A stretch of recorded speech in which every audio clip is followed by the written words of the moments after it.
Yeah, let's go. Let's go. Let's go. Let's go. Don't make What? fun of my Aussie accent, okay? I'm just being in Australia. I was over there for a year in Brisbane. That was one of the most beautiful places ever. Went to Mount Coocha, Mount Tambourine or Tambourine Yes. Mountain, the the Gold Coast. There was Gold Coast. yeah,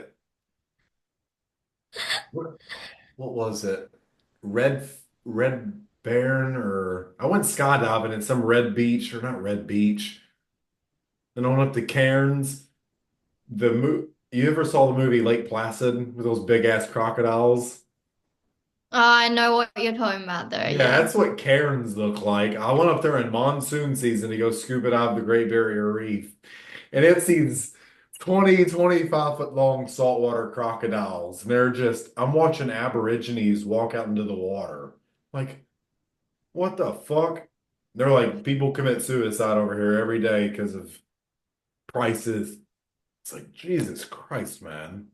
But that place is crazy. My first day there, I'm leaving the airport to get in the weird right-hand drive cars. I watch a dude walk out in front of a semi on the highway. I'm like, what the fuck? Really? I didn't know about that culture. Suicide is just I guess it's a really bad problem over in Australia. That's what the people, when I lived over there, that's what the people were That's telling me. 2019, right? Yeah, right before Fluvid. Right before the biggest hoax of the 21st century. I'm just kidding. Oh, I can't stand that shit. Everywhere I try to fly, it's like, put on a mask. Like, fuck your mask. I have an exemption order. I couldn't What's your stand it. exemption order? Because I have medically diagnosed anxiety. And if I wear a mask, maybe I'll go crazy. Shouldn't NLP like fix that? Shouldn't it have fixed that? Doctor's orders. I'm not wearing a fucking mask. I'm not doing it. That's so gay. It's so gay. I'm not doing it. Okay. So, Yana, how are you today? Yep, I'm good. Besides Yeah. it being midnight, when did I agree to this? And I was like, oh yes, I agreed to this. I was like, midnight. But yes, I'm on the American time zone. How are you today? I am doing phenomenal. I'm about to start my day. I woke up to the police banging on the next door neighbor's door. I guess someone stole all their Christmas presents off their front porch. I was like, what the fuck? No, I haven't seen anything. So, dealing with that. You're in Texas? Yep, good old Texas. Nothing but fucking steers and weirds over here. Why are you in Texas? I wanted to be closer to Austin and Dallas, how much I fly and just meet new business folks. I figured there was a lot of entrepreneurs in the Austin area when I moved over here, but it's mainly just a bunch of degeneracy on 6th Street. Granted, I've met some pretty cool people over here, but I think I might go to it seems like there's a lot of fucking people in Charlotte and Mexico. Yeah, Charlotte, East Coast, I think, has a pretty high density. I just don't want to be on the East Coast. I can't stand being on the coast. Who puts a house down where you know there's going to be a fucking hurricane every year? Yeah, we don't really get that in Australia. Everyone wants to be on the coast here. No, I was forced to leave over there because Brisbane was like underwater What? in 2018, 2019. It was a little bit after Christmas time. It was I think June or July, and it wasn't the whole city wasn't like underwater. It's not Atlantis, but it was like standing water all through the city. All the shops were flooded and shit. Dang. I I must have just come at the right perfect time because Brisbane for me has been nothing but like, granted a lot of rain, but like, yeah. Their monsoon season, it's a damn monsoon. What got you into NLP? Oh my gosh. Okay, where to start? I think my very so I got into business because I met this coach, life coach at the time, right? And I was like, oh my gosh, they're performing like magic on me. It was so weird because I was like, like I was into fitness at the time, and they were like, yeah, like we'll work on your business, and I was like, okay, sure. And then we ended up having 3 sessions that I paid like $6,000 for. In total for the 3 sessions. And I was like, first of all, how did you get me to pay you $6,000 for 3 sessions? Second of all, it was just like this, like at the time, it felt like magic because of like how much it opened up my mind. Um, like when you first experience NLP and it's like, oh my gosh, this is magic. Like you're just like, boom, like this happens and like they do the whole I can't even remember the techniques, but like the one where like the swish technique, like the Switch thing. pattern? Yeah, Yeah, yeah, yeah. new picture, old picture, clear the screen, new picture, Oh my gosh. That blew that blew my mind. Like for the first time, exactly that. Um, that's what got me in. I was like, okay, like, do you have books on like, because I'm oh, a they big got books. nerd. Yeah, I was like, what are the books that I need to read? And it was like NLP, NLP, NLP. And I was like, okay. I started then researching online and I was looking on like certifications. And I was like, I'm not going to be one of those life coaches because I'm 21. Like, I'm not going to be a life You coach haven't at lived a 20. lot of life. Sorry. You haven't lived a lot of life. Yeah, well, that's what it felt like at the time. I think I was like actually even 20. And so I was like, I'm not going to be a life coach. I don't need a certification. That's fine. But then it's like they get into your brain. Like, I don't know what I allow them to insert these little things into my brain. And so, 6 months later, I signed up for like this certification that I absolutely did not have money for. But like, once you get on the phone with them, and you know the company, like, once you get on the phone with them, I was like, all right, what's your longest payment plan?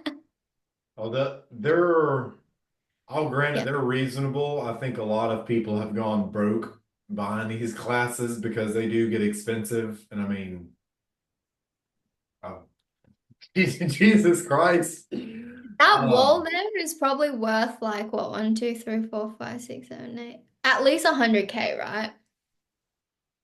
it's Yeah. you spend a lot of money on these classes, and a lot's relevant to everybody. So you're very suggestible going through these classes. They'll plant suggestions. They'll do all kinds of stuff, and you'll think it's your idea, but it's like the class was absolutely life changing. So I wanted to see how they were doing this stuff. I've always wanted to know about manipulation and shit with the human brain, and I forget which pattern, which technique they taught, which really made me pay attention. Because we were going through like, okay, the brain processes this much information, it deletes, generalizes, distorts it, and it teaches you all this stuff. I thought NLP at first was like a hidden thing, and I didn't realize that it's all built on modeling. So it takes all the best practices and methodologies from any field and condenses it into one, NLP. And so I forget Hmm. which technique really drew me in. The swish patterns were really cool. What We else should was start an there? NLP company. We would make a lot of money. I'm just kidding. Yeah, people will do it. People will do it. What timeline therapy, that was a really cool one. Hypnosis. I took it for granted the first couple classes. When I learned the instant induction handshake, like when I could just shake someone's hand and induce them into a hit like sleep, like that was like, okay, this shit's cool. So this shit's I cool. never learned that. Oh my gosh. I could teach you. You want to send a spike through This you is want to just send a spike through their Mason brain. selling me on like NLP classes now. I can teach you anything you want to know from it. I'm not going to charge you. You're my friend now. We're friends. At least that's what you want me to think. What are you trying to suggest? Not trying to suggest anything. I don't need your damn money, Jan. No, I don't need your money. All right? No. No. Oh man, that's gonna drive me nuts. What's the first technique they teach in there? Not a switch pattern. It's a I still literally have the handbook. It's like in my cupboard right there, but I'm like, yeah, it's three big ass red binders. You're like, what am I gonna do with all this? Yeah. They the submodalities, that was really cool. I've learned to do that just verbally. I don't have to have them point at it or anything. I can switch to submodalities with my own stuff that I've created, so that's pretty cool. But it was absolutely life-changing. That was probably,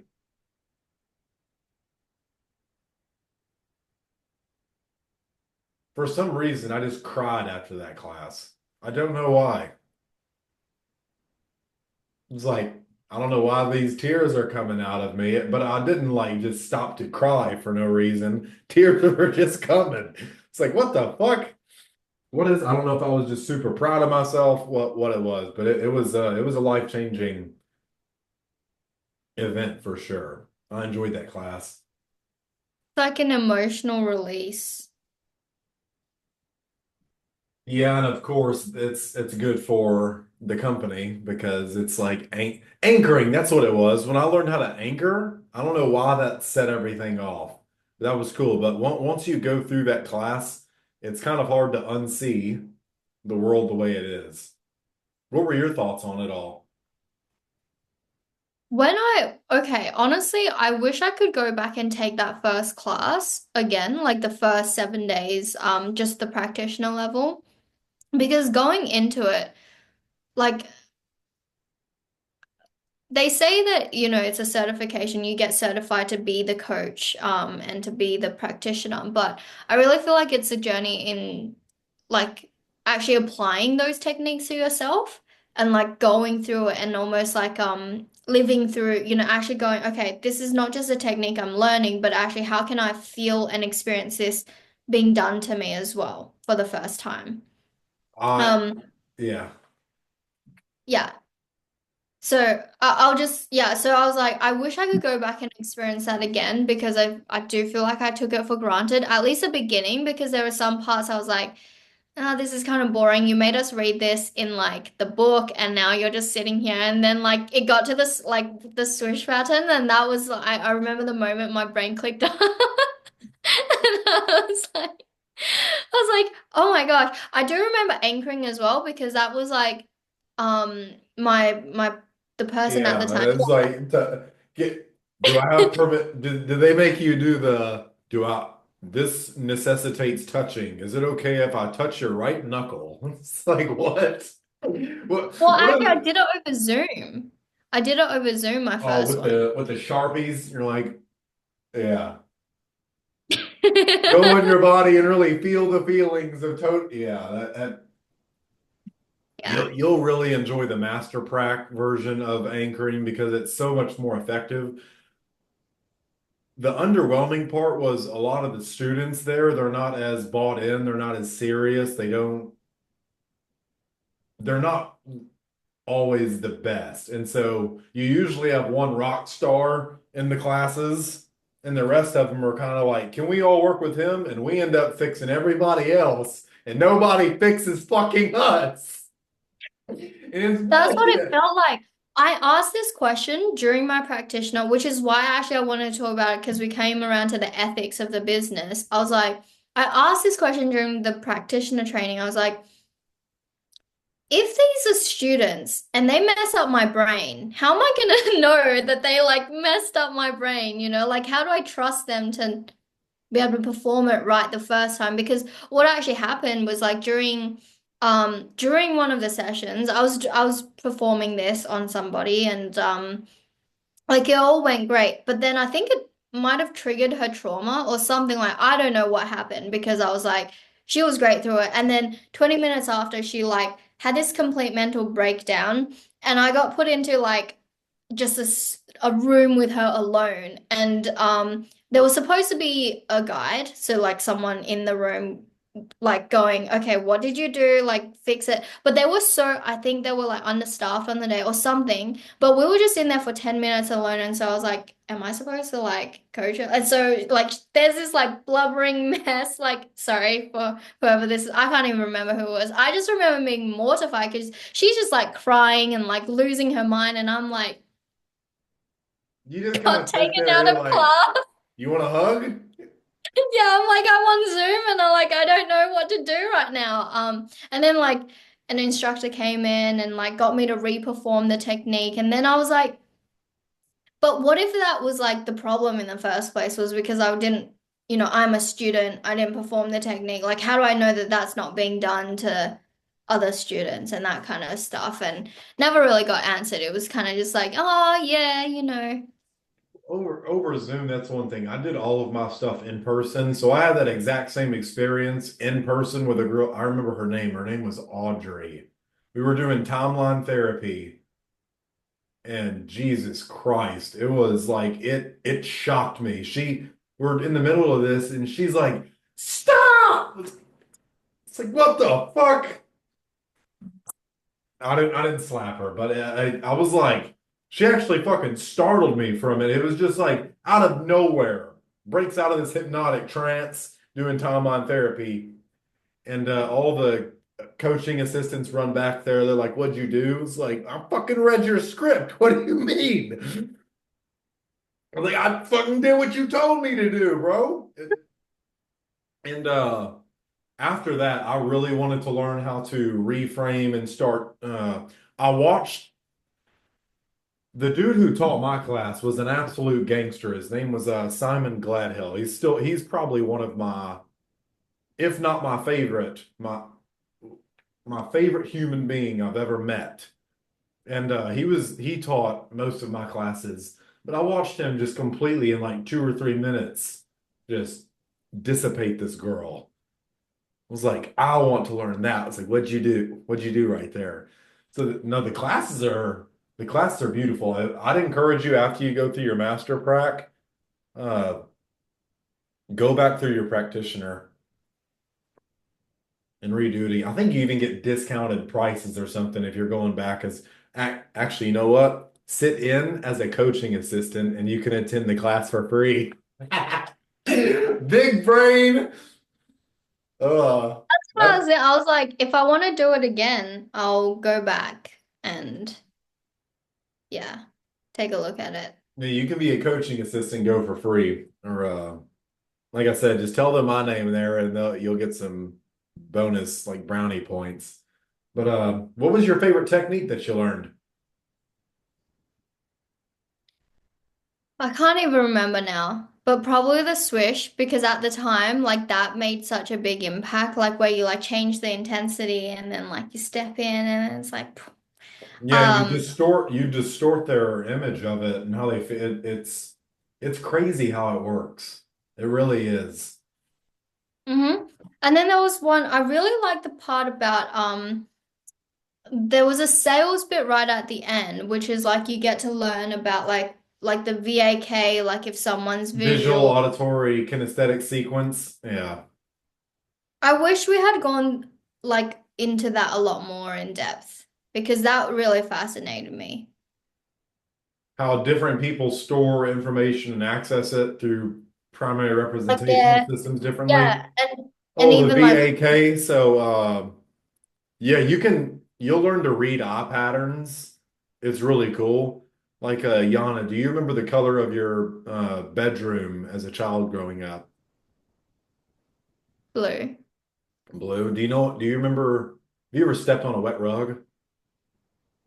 Yeah. So you start going down in the kinesthetic, remembering the feeling of stepping on a wet rug? Oh yeah, yeah, yeah. You can tell by your eye patterns. Are you normally, or are you right-handed?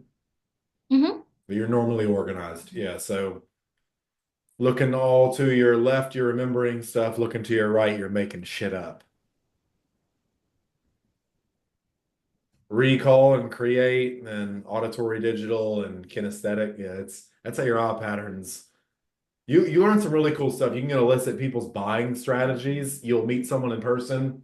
They'll Like, that's a really nice watch. Can you tell me where you came across that? And they'll do their whole like buying pattern right there. And it's like, well, then they're telling you the story and you just match the predicates.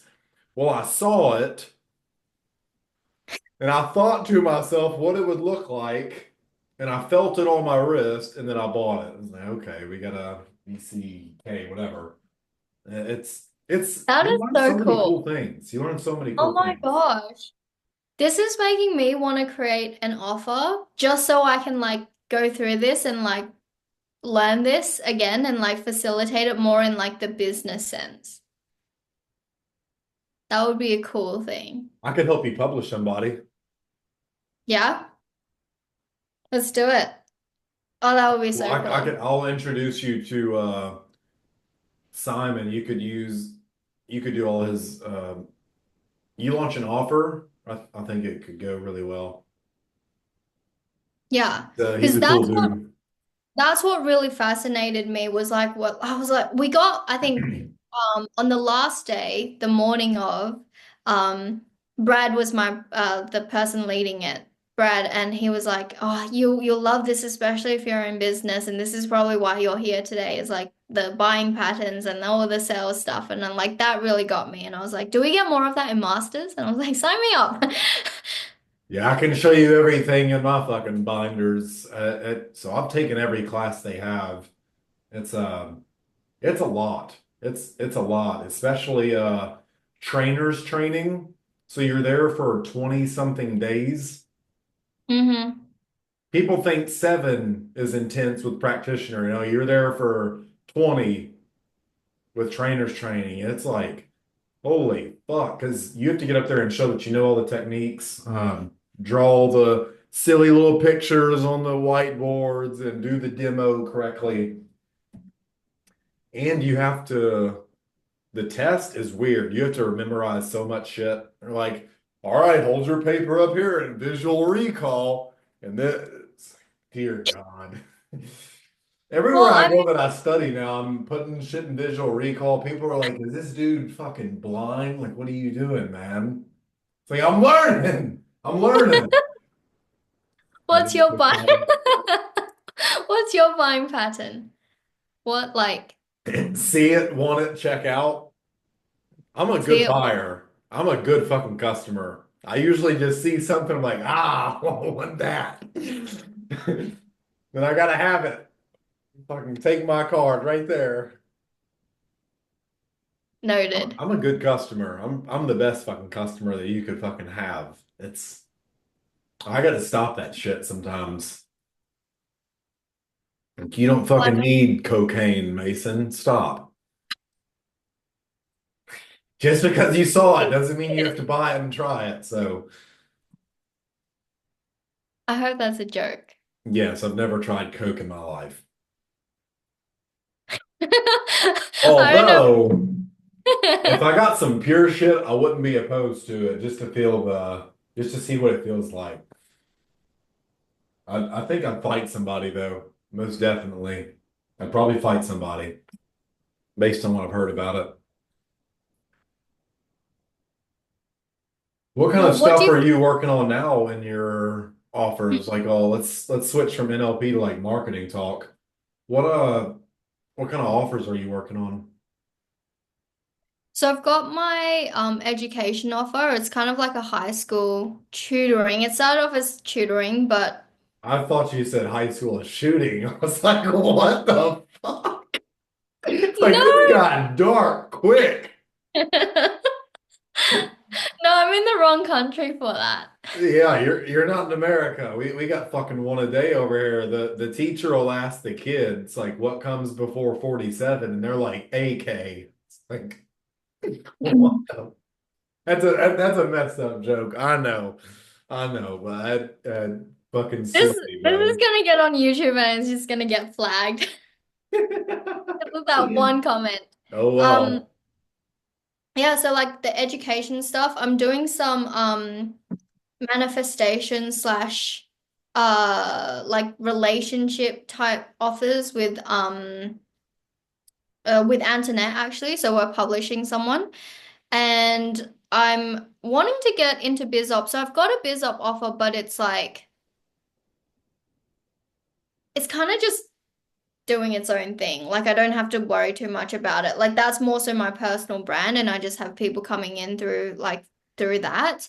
But I want to do something. I've just always struggled, well, until now, I've struggled with like containing my knowledge in one thing and like actually being like, oh, this is a sales offer or this is like a, but for other people, I can do it so easily. You know, I can be like, oh yeah, do that offer, do that offer. Do, like it's so easy to put them in a box. But when I feel like I'm being put in a box, I'm like,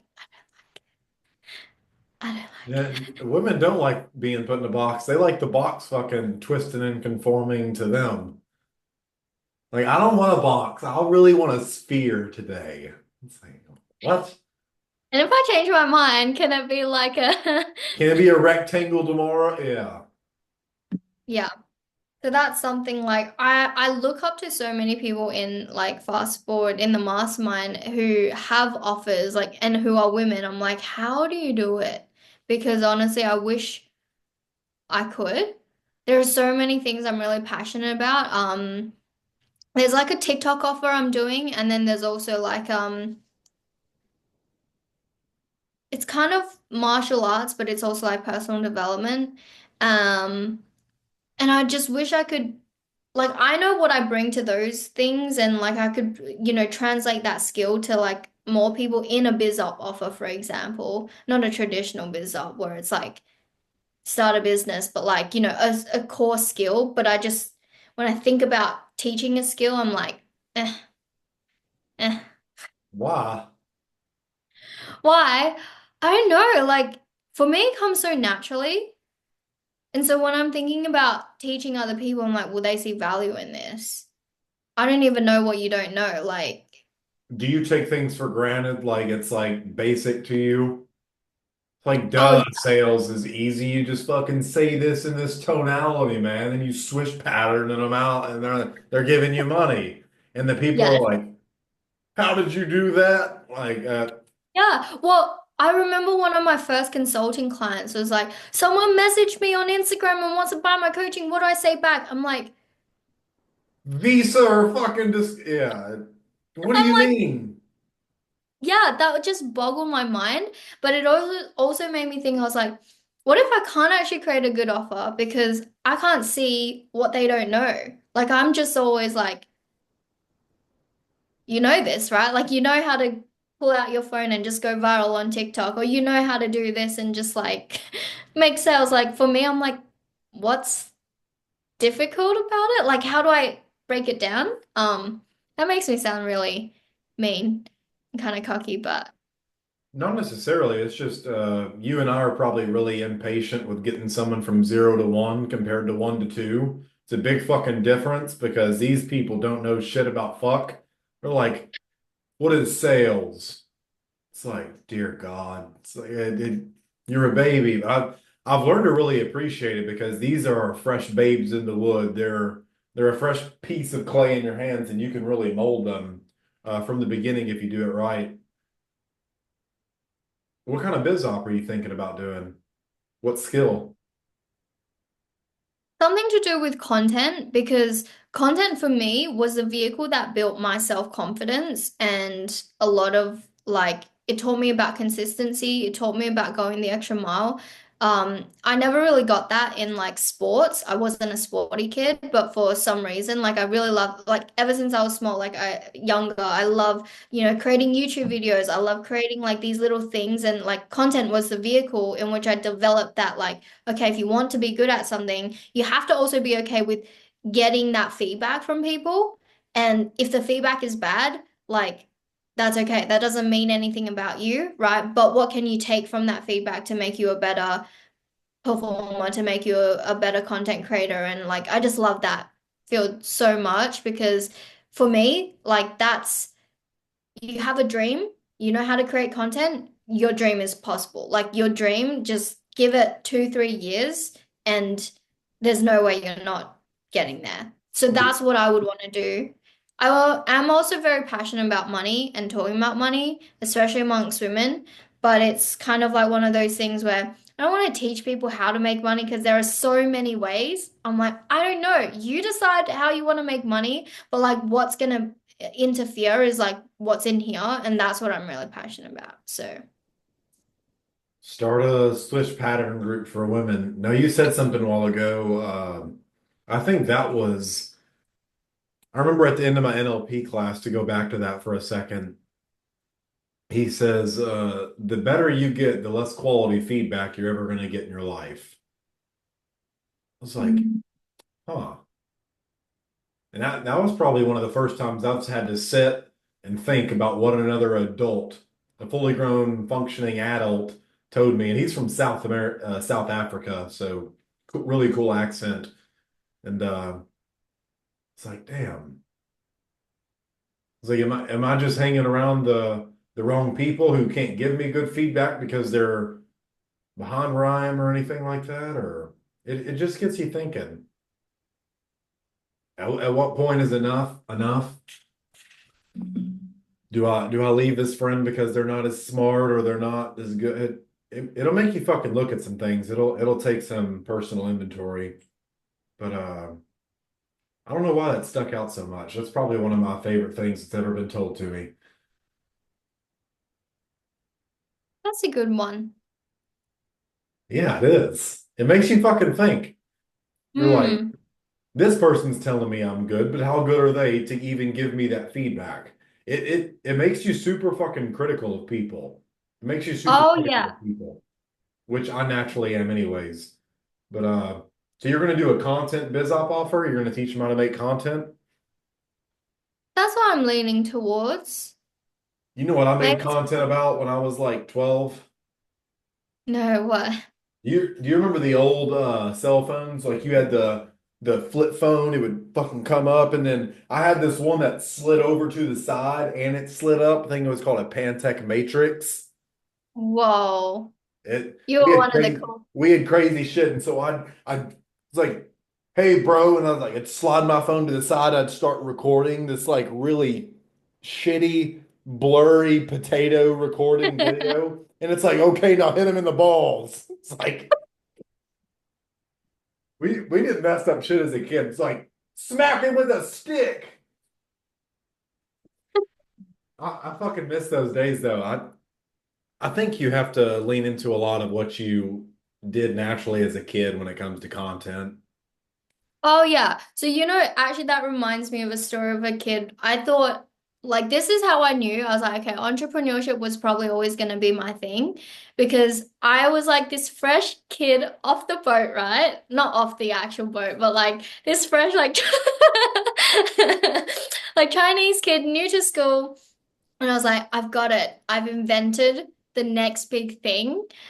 And like I drew up this like mock diagram, took it to school, started like selling these samples of like, I'm like, if you give me $10, I'm gonna go back to China and create this prototype.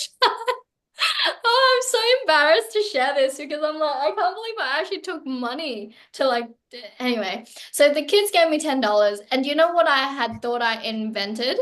What'd you invent? Like the Nokia, like like when they had the like phones where you flip up and it had the like the keyboards on the phone. I was like, this is the next big thing. Like, if you give me $10, I'm gonna go to China and create You this. fucking con artist. You stole those kids' money. Okay, That's it funny gets as better fuck, but that's some because I shit I went would have home. I done. was like, Mom, Dad, I have like this money. Can we go back to China to like go and create this thing? And my dad was like, Yana, you have to give back that money right now. I said, but I'll make it one day. I did some funny stuff for money in school. I sold one shoe one time, so I took off my right shoe and sold it for $5. It's like if you Oh want the no. other one, it's 10. And for some reason I came home and got in a lot of trouble for that. Like that pair of shoe cost me 40 fucking dollars. So yeah, there was I got a cigarette put out in my eye. Not really. It wasn't that Oh, bad. I was just playing. I did get my ass okay. beat. I sold dating services back in the day. I was like, if you give me fucking $2 and you buy me chicken rings at lunch, I'll go tell Suzanne that you said she was hot. Oh, yeah. Fucking go over there and get my $2.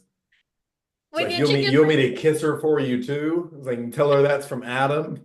It's like, Oh oh, my that we school God. was fucking fun, man. School was fun earlier, and then you grow up and you learn a little bit, and you're like, this place is a fucking death camp. It's prison. So you're Yeah. originally from China, then you moved to Australia. Yes, sir. I moved to like a country town. It was like a farming town. And so um our graduating class was like 30 in primary school. You know how big my high school graduating class was? 2,000. Oh, dang. Or we That had was 2,000. We had so ninth, 10th, 11th, and 12th grades. And then it's 2,000 kids between the whole school. So 500, 600 per class usually. But that's a lot. Jesus Christ. 30? yeah.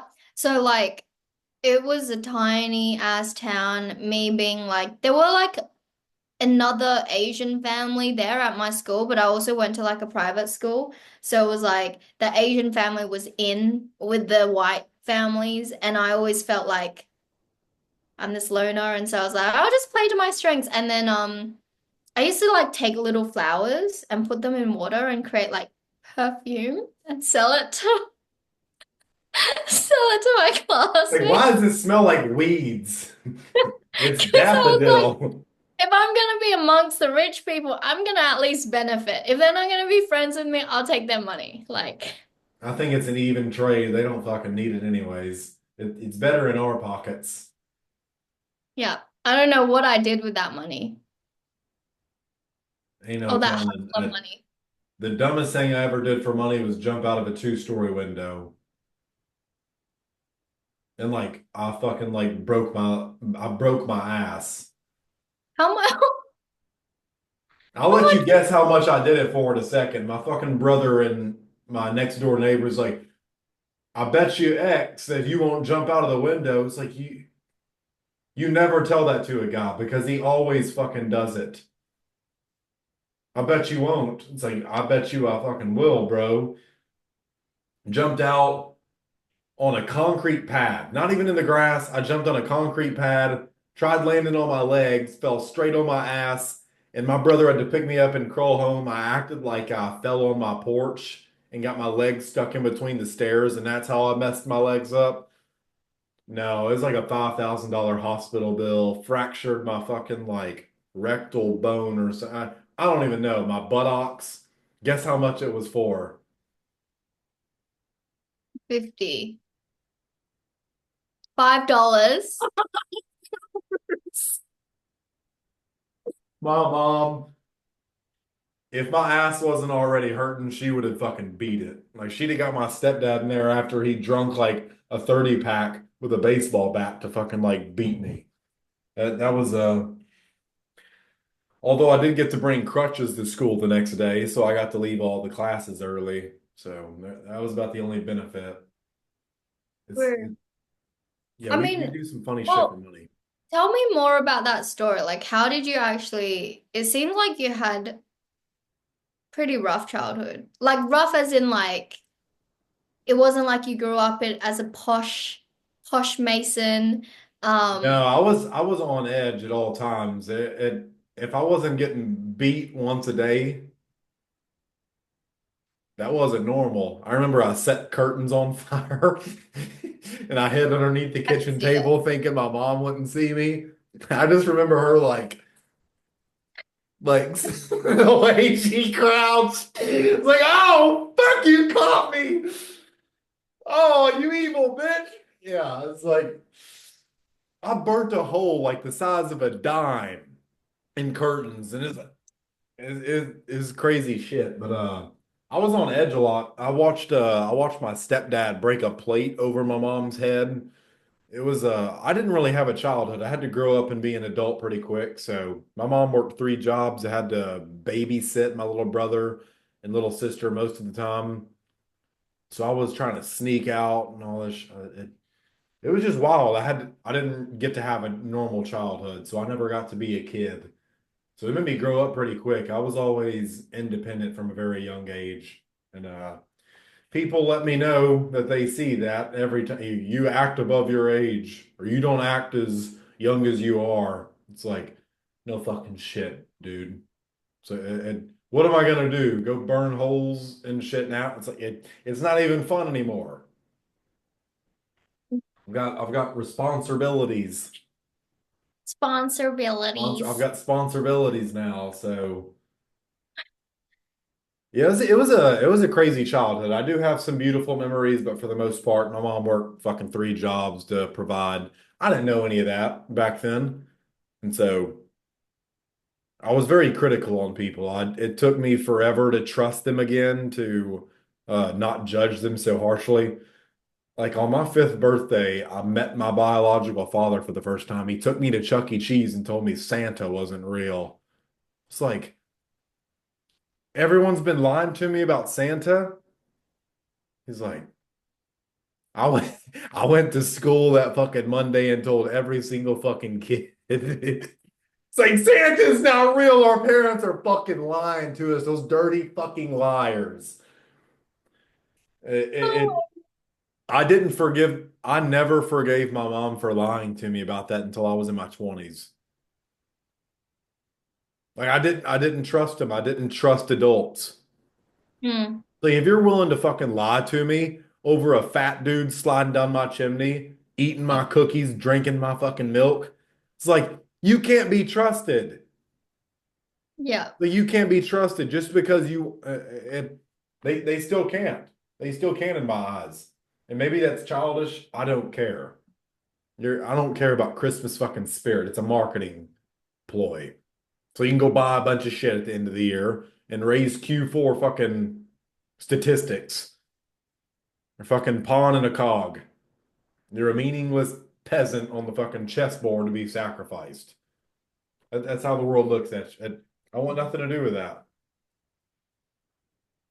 So anything my family believes, I typically believe the opposite, and it's helped me so far. What else? What else do they believe? Hard work never killed nobody. If you try to do an American accent, that's probably them. Just whatever stereotypes that you've heard, that's probably them. It's like, have you seen that video where the Chinese guy like opens his eyes, like, do you guys take a credit card? uh, he's like, he says, look, Ricky, I'm an American. It's like, you guys, you take credit card? It's spot on. It's fucking spot on. That's my family. Credit cards for everything. Fucking, they're just doing the best with what they have. That Mm, was my favorite thing right there to learn from NLP. That changed my life. The prime conditions and all that. It's like people are doing the best with the resources they have. mm-hmm. And that helped me forgive a lot of fucking people and shit that I had been holding on to since I was a child. It's like, that makes sense. Like, let me understand their model of the world. And so now I just realize humans are going to be fucking humans, and it's has nothing to do with me. They can do whatever they want. They're fully grown adults. Doesn't mean Mm-hmm. I have to do it though. Mm. What is this therapy, Yana? Yeah, I love this stuff because I feel like now you're doing so well for yourself. Like it's always fascinating what changed. What changed? A lot of NLP and seeing other people having stuff that I wanted. And isn't that the main reason we want stuff is to say that we have it and others don't? Is it? Pretty much. But really what a lot of it comes down to, especially for dudes, especially for fucking dudes. Us humans are weird creatures. I love studying us though. We're a rather conflicted species. Mm. You got all kinds of crazy shit going on. Because like, did you see Jennifer Aniston's ass? The shit that people talk about it always bewilders me. But it's a fun time being alive. What was your childhood like? Besides Honestly, ripping kids off for cell phones, you were never gonna make them. I returned their money. I returned their money. Did you Can't have say a the 30-day fucking warranty? I returned my money because otherwise my dad would have beat me. Nah, well, my childhood was like, I guess similar in a way, but not really like as graphic. Just, um, like before moving to Australia, it felt like my childhood was probably perfect. I was like, you're like off in La La Land, and I was like 5, and before that, I was like, oh my gosh, mom and dad are around all the time, and it was just me. And then what felt like changed everything was when my brother came into the picture. So he was born when I was 5. And then after that, my parents decided to move to Australia. But at the time, I was like, I had no idea what Australia is. Like, they're talking to this Chinese kid, didn't even know there were countries outside of the town she lived in. She was like, what do you mean you're going to Australia? I thought Australia was like, I don't know, like a word, like an orange or something. I was just like, oh yeah, Australia. Um, and like I just remember waking up one day and my parents went there and I was like, okay, they'll be back later. It's fine. And then like weeks pass and months pass, and then I was like, oh my gosh, started having freakouts and was just like, oh my gosh, my parents have died. Like that's what I thought it meant. Like they were like, oh, they went to Australia. That means they died. That this is like they're just not telling me the truth. And so like I started like having this breakdown. And then anyway, like a year later, it was super random, got picked up by this uncle from Australia who apparently knew my parents, and I was just supposed to like I was just supposed to like love this uncle, right? Or like trust him. We went on a plane together. Nothing bad happened. But then I was Okay. just like, that was traumatic in and of itself because I was like, am I being sold? Like, does my grandma not want me anymore? Like, this is like, so it was all like just in my mind. I was like abandoned, not wanted, all of those things, right? So I came to Australia. And then, like, my brother came over when I was 9-ish. So, he came to Australia as well. And yeah, like, ever since he came to Australia, we just didn't really have much of a childhood. I was just like, okay, mom and dad are at work. I'm gonna, like, I'm the woman of the house now. Like, I'll make his lunches. I'll, like, I was even making, like, my parents' food. And it was, like, quite a rough childhood in that sense where I always felt like I had so much like the weight of the world on my shoulders, but then looking back I'm like I was so provided for and just like so cared for, but it's like in that moment when you're living it as a child you're like, oh my gosh, I have to pick up my brother after school and I have to make sure he has his apples cut up and I have to make sure all these things. But yeah, that's my childhood in a nutshell. Just a lot of responsibility, but not in the like in what you had, but similar in the sense of If I had to re-summarize my past, it's essentially I did shit I thought I could get away with, and I paid the fucking price for it. If I was to take calls for everything, I don't know. Maybe I developed those bad habits to fucking feel loved because I don't know. That was the only time I got any attention paid to get me was when I was attention. getting my ass beat. So I don't know. Kids do crazy shit. That's something I'm really passionate about. Is like you mentioned your uncle stuff. I was like, oh fuck, she's getting abducted. It's like, god damn it. No, but I thought in my That mind shit I breaks was. my heart. I hate Yeah. that. I have no problem dumping hot lead into anybody who like does that shit to kids or fucking women. If they're if they're OnlyFans hoes, please, dear God, take them away. But for the rest of the girls, they need my protection. No, yeah, I can't stand that shit. I want to.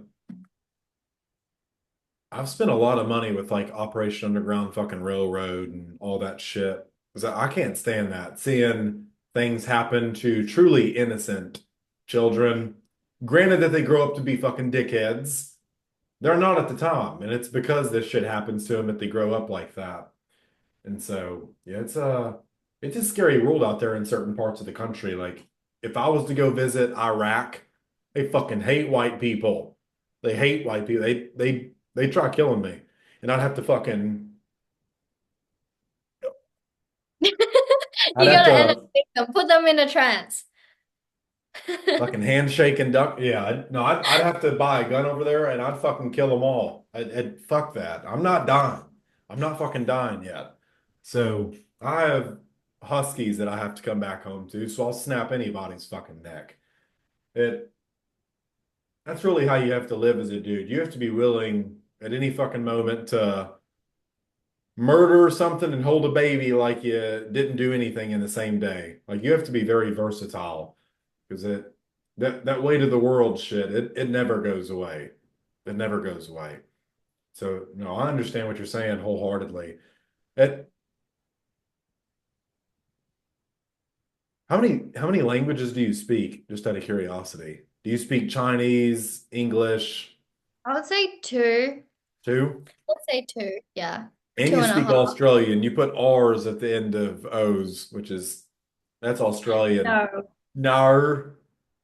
No, no, we don't. No, we don't. When I hear people say that, it's like it's just N-O. It's not N-A-W-R.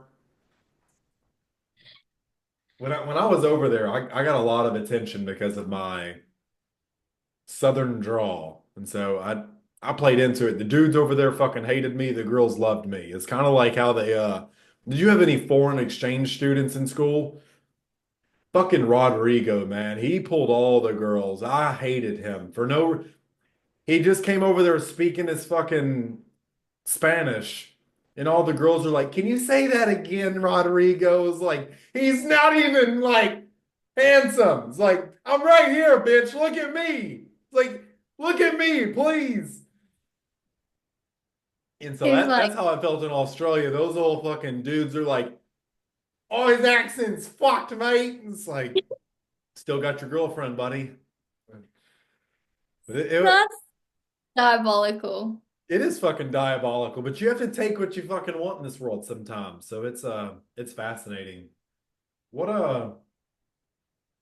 what's one of the biggest mistakes you've made in the entrepreneurial space so far? Is there like any big mistakes you've made when launching an offer that like cost you a lot Oh of my. money or got you a lot of my favorite, not besides losing 40 grand a month in recurring revenue from a payment processor that got fucked up because they're dog shit. They're dog shit. I hate payments AI. I fucking hate it.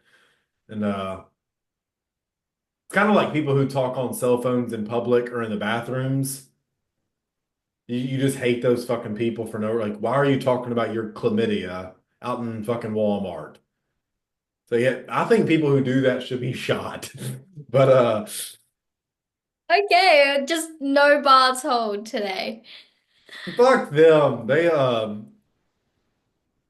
I did something one day. I think I sent an email from the wrong email address, and people were like, "Fucking scam!" It's like you should be shot and hung. It's like, what are y'all sending me these? He's like, "It's Mason." Y'all responded to me perfectly before.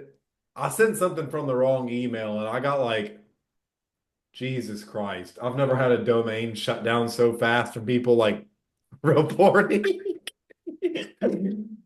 What about you? What mistakes have you who hurt you in business? Who put me in business? No, who hurt like I call it the Who who hurt? hurt you circle. Like this is where you get to talk about all the dirty things the industry has done to you and your doll. Imagine the industry has a voodoo doll, or isn't that what they're Oh my. called? And they're like stabbing you, they're like, we're gonna steal all your fucking customers, we're gonna shut this offer down. They're just like poking I you. feel like I didn't have any like bad ones like that. There was one thing, it was an, I don't know if it counts as an offer, but I ran a cleaning business and one of our biggest clients just stopped paying, right? And I was like, "Oh, it's fine. Like we'll continue doing the work because I was like, we don't want to inconvenience them and blah blah." So we continued the work for like months and it just went unpaid and I was paying out of pocket for like the employees that were going and doing the work. So that was six figures, a six-figure lesson that I was like, Jesus Christ. Yep. So that hurt, but I learned a lot because what I learned from that was I was hoping that like because of the relationship that we had built like with the clients that like that it would turn out different and they would be different. It was like I was seeing them for their potential versus like actually recognizing the facts in front of me, which is they hadn't paid me for like months and like I'm paying out of pocket for these people and also like these are probably our worst customers because we're getting up at like the crack of dawn to like go and service them because they have specific guidelines on when they can have cleaners in store. If I have cleaners coming to service me at fucking 3 a.m., something's going on. And I'm having a whole lot of fun. It's like, It was you not guys like ready that. to see who can sweep the fastest? I'm in there having like competitions. Look, anyone watching this, I fucking tricked you. Y'all thought I was gonna have like a fucking orgy or something. No, that's after the cleaning parties, bitches. All right. Oh my gosh. So that was a lesson. And then the second one was more of a personal one. It was like, the whole coaching space, it can seem quite like MLM-y, kind of like scammy. Yeah, okay. I remember like getting in because of the certification, I was like, oh my gosh, maybe I can be a coach. And I was like, oh, I'm really passionate about this personal development stuff, and I started sharing it.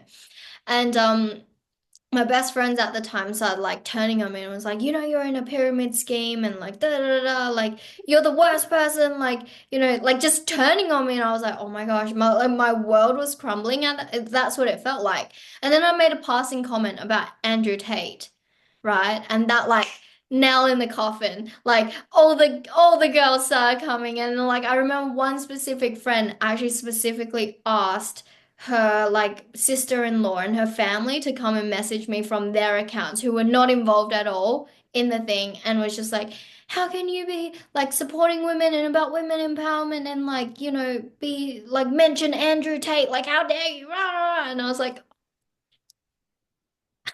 Innocent until proven guilty, bitches.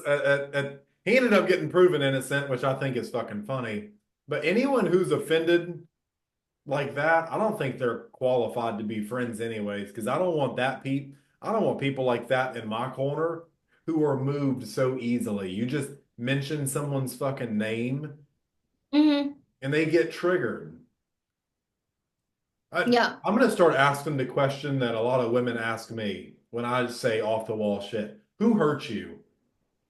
Who hurt you? That's what I'm gonna just go around and start saying to people. Who hurt you?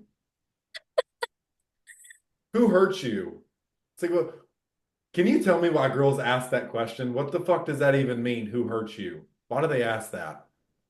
because they're probably thinking of someone that hurt them that caused them to react that way. We can always pinpoint our behaviors back to like one person.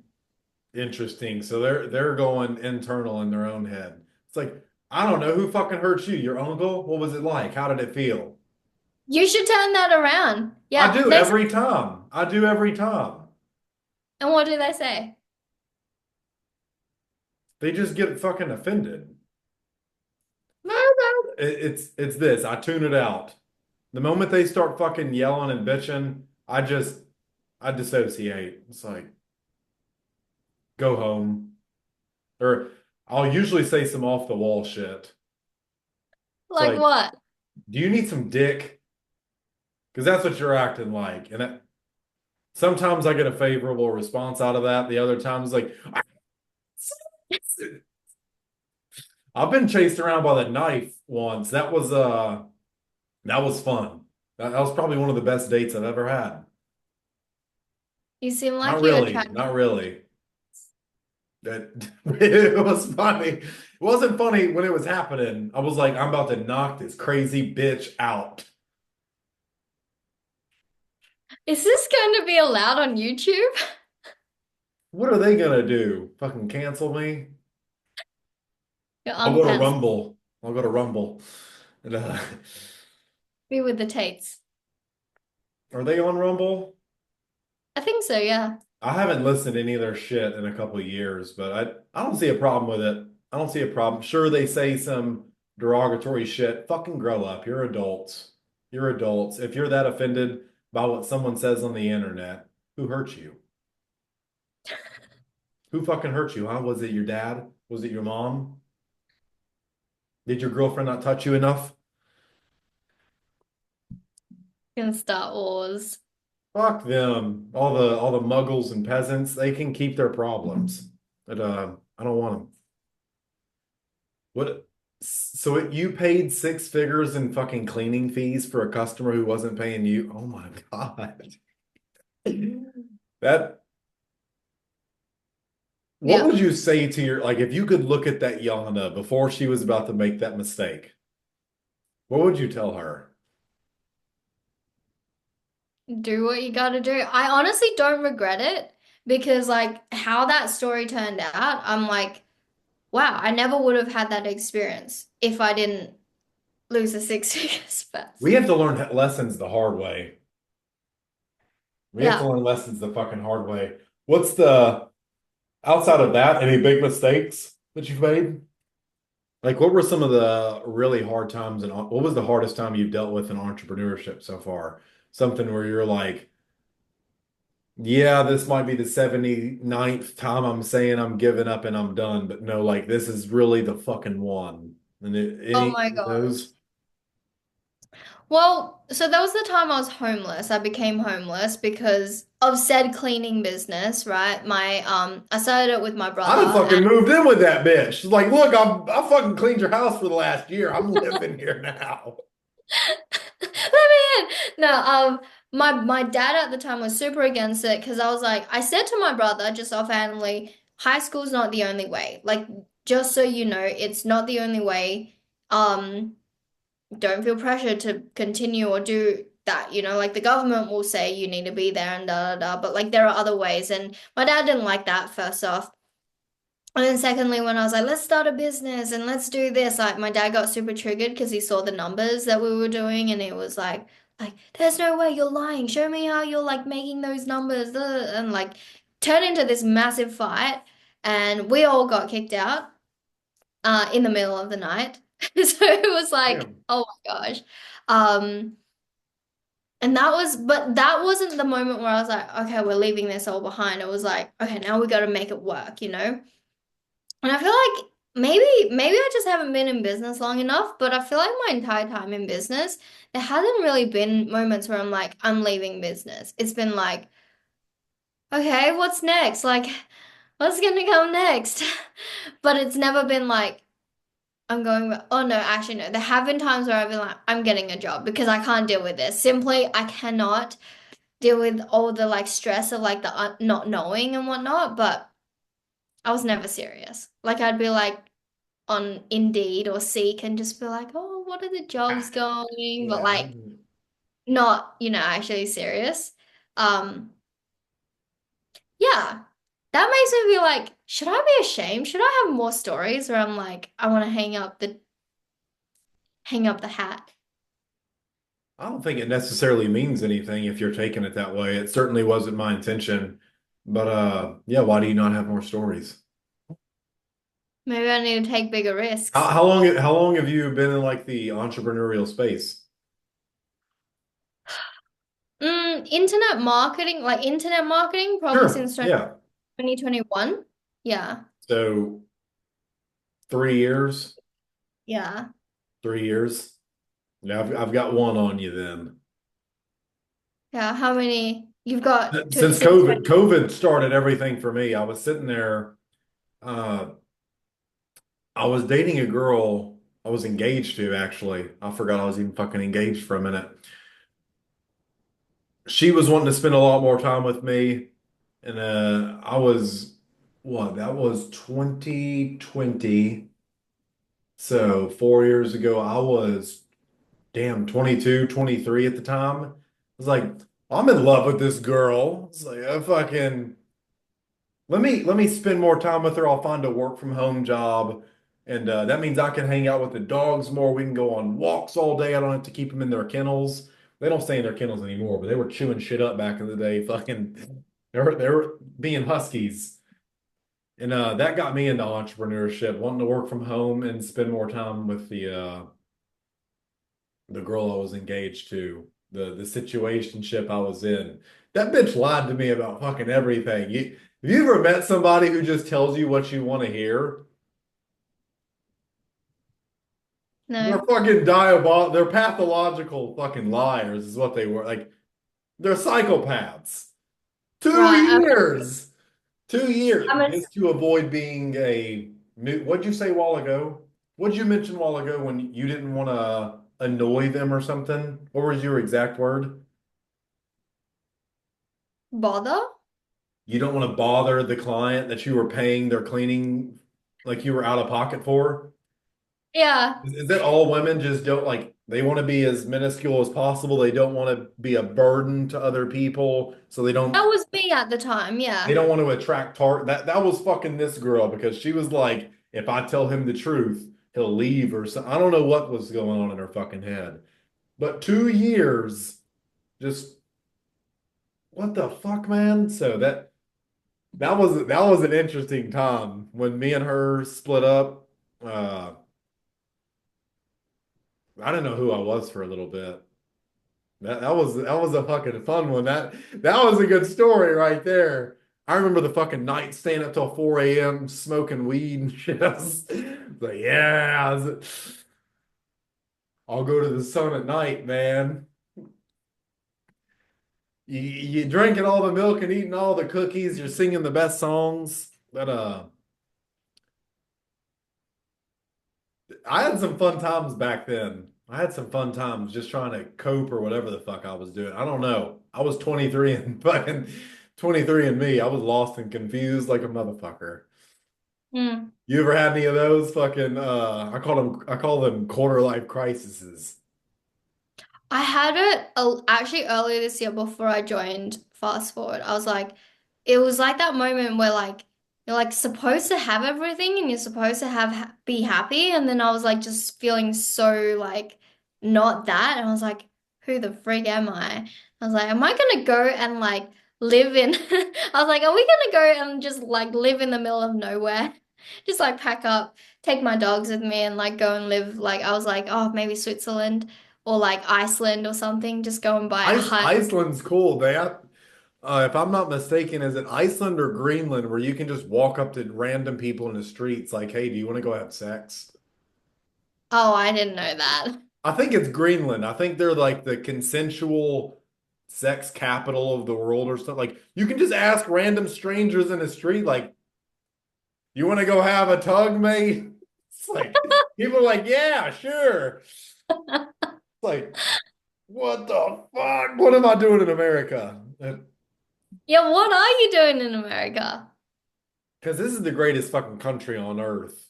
Um, it really is. Like our military can get fucking damn near anywhere and blow that bitch to smithereens. And like that, I'd rather not be the country getting bombed. I see what we do. Granted, our country's fucked. Our country's fucked. It does terrific, like horrific things to people. You, I remember when all the Julian Assange stuff was coming out with the WikiLeaks. I was watching a video in high school of like an AC-130 bomber plane, like destroying villages of children and shit in Afghanistan and like blowing up fucking kids, earning probably a quarter a day till and I was like, what the fuck, man? And that's when I started studying politics and war and philosophy because I was like, why is this happening? Why are these innocent kids getting blown to bits, like chunks of fucking children? It's so disheartening. It's like it's a crazy fucking world we live in. It really is. And so as much as I fucking hate to admit it, I want to like can be with the winners or you can be with the losers. We're a military superpower, and like as much as I don't like what our country fucking does, that's why I want to make enough money to where I can become the dictator of this place. All hail. Oh, hell, Mason. What do you think about China? I think they run their country how they want to run their country. It just doesn't affect me. I think they have very strict and fucking strong leadership. Xi Jinping and all this shit, the fucking social credit scores and all the shit they have over there. It's fucking insanity. It's insanity. Their opiate crisis. It's just that the country's fucking nuts.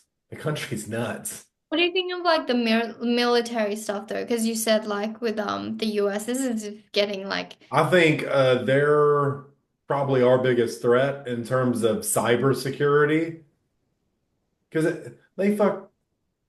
I think they secretly like own parts of America, or at least people over here who have a lot of say in what goes on. I don't think they run the entire show. Like LeBron James, that fucking bitch.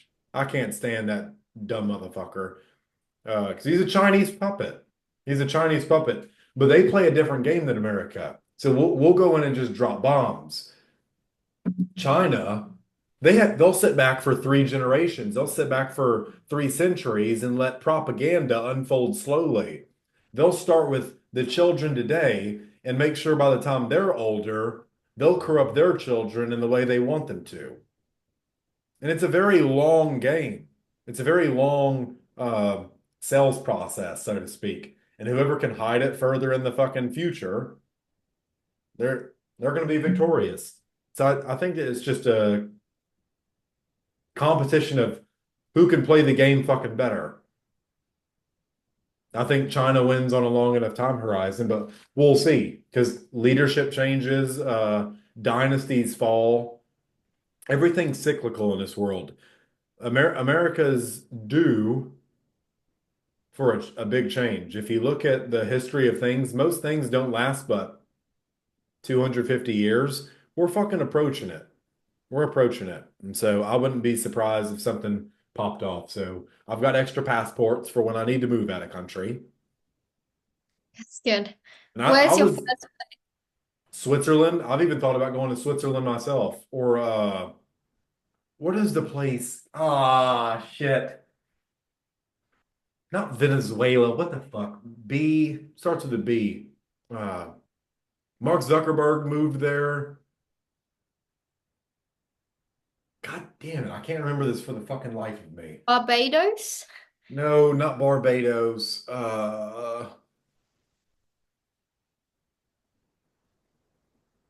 Not where the fuck is Geneva? I'm starting to just remember random fucking places. It's like, Geneva is in Switzerland, I think. yeah, it's I can't remember the country's name for the fucking life of me, but a lot of I'm not going to Dubai or anything like that. I don't know. Switzerland wouldn't be a bad place. I'll tell you what, when I have enough money, I'll just fly over fucking Antarctica and I'll go past what's on today's maps and I'll find what those people had back. I'm going to fucking Atlantis, Yana, okay? I'm flying past Antarctica because there's something past that. Have you done any research into that shit? Have you seen like the old maps that they used to have? Like where there's shit past Antarctica? There's got to be something out there. Fucking dinosaurs and Nazis fucking running around. And like 7 foot fucking vampires who have like what are they called? Succubuses. Their fucking tits are on display and they like seduce you. I want to go to wherever that country is. There's dinosaurs, fucking knots. Like that sounds like a party. Oh my gosh. That's where I'm going. Okay, What about sounds you? good. Are you going to Switzerland? I'll go back to China. Why China? Safe there. It's safe there. Maybe for you. I don't know. How do they treat Americans over there? Yeah, you're probably not gonna do well there. I Mm-mm. didn't figure so because yeah, different That's why I have to change cultures. my Chinese passport. Like, I'm in Australia and I could get my Australian passport, but I haven't changed it. I think you should have multiple. It never hurts. China doesn't allow it. find somebody that does allow it. There, there's Oh, there's always a back door. There's always a back door. okay. All right. Well, I'm gonna have to like message you about it because that's actually that's something I've been looking into Money because solves damn near 99% of all problems in this world. You just got to know who to give it I to. figured. Well, I was trying to get over to the US for like Christmas and New Year's, Yeah, come on over. but they won't approve my visa because I have a Chinese passport. Change your how hard is it to become an Australian citizen? Not I too can hard. I just smuggle you over here. oh no. Oh no, no. I I can don't wanna. I can I've smuggle you. heard We stories. what we'll do is what animal can we ship from Australia? I'll cut up like a fucking kangaroo and I'll stick you in its pouch and you just hop around and like kick people. That way you got to play the part. Those kangaroos over there are fucking mean. When No, I okay. Not all kangaroos are like that. I've got kangaroos that come visit me at no, my but the front door. ones out in the fucking when I went to like I drove 2 hours. I will say Australia has the best fucking amusement parks and goddamn food ever. I Really? love that place. I love that place. They had the Wright Brothers amusement park, like an hour away from Brisbane. I love that. They had the craziest roller coasters. They had this thing that some girl took me out to, Taco Street or fucking something, just a huge food thing. It's like this is this is awesome. I lived like a king over there. I really did. But yeah, we'll put you in a kangaroo and I'll smuggle you over here. Oh my gosh, no. I Now, will.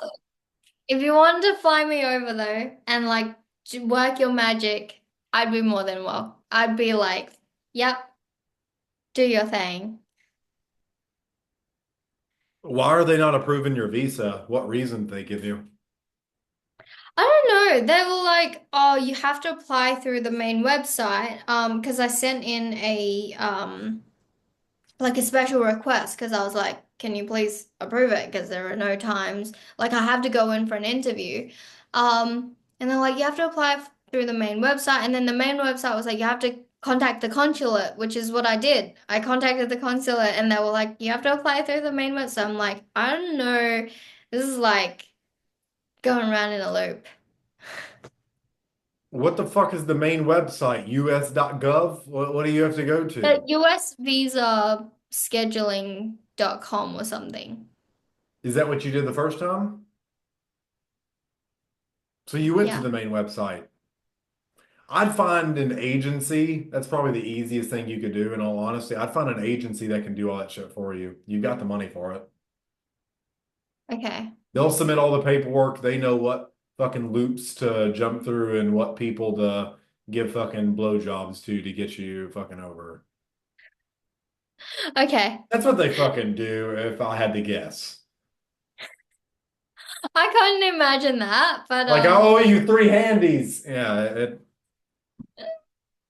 they're fucking man, nuts. it must be interesting to live in your head. What's your okay, what's the most like insane memory you've got? Insane memory.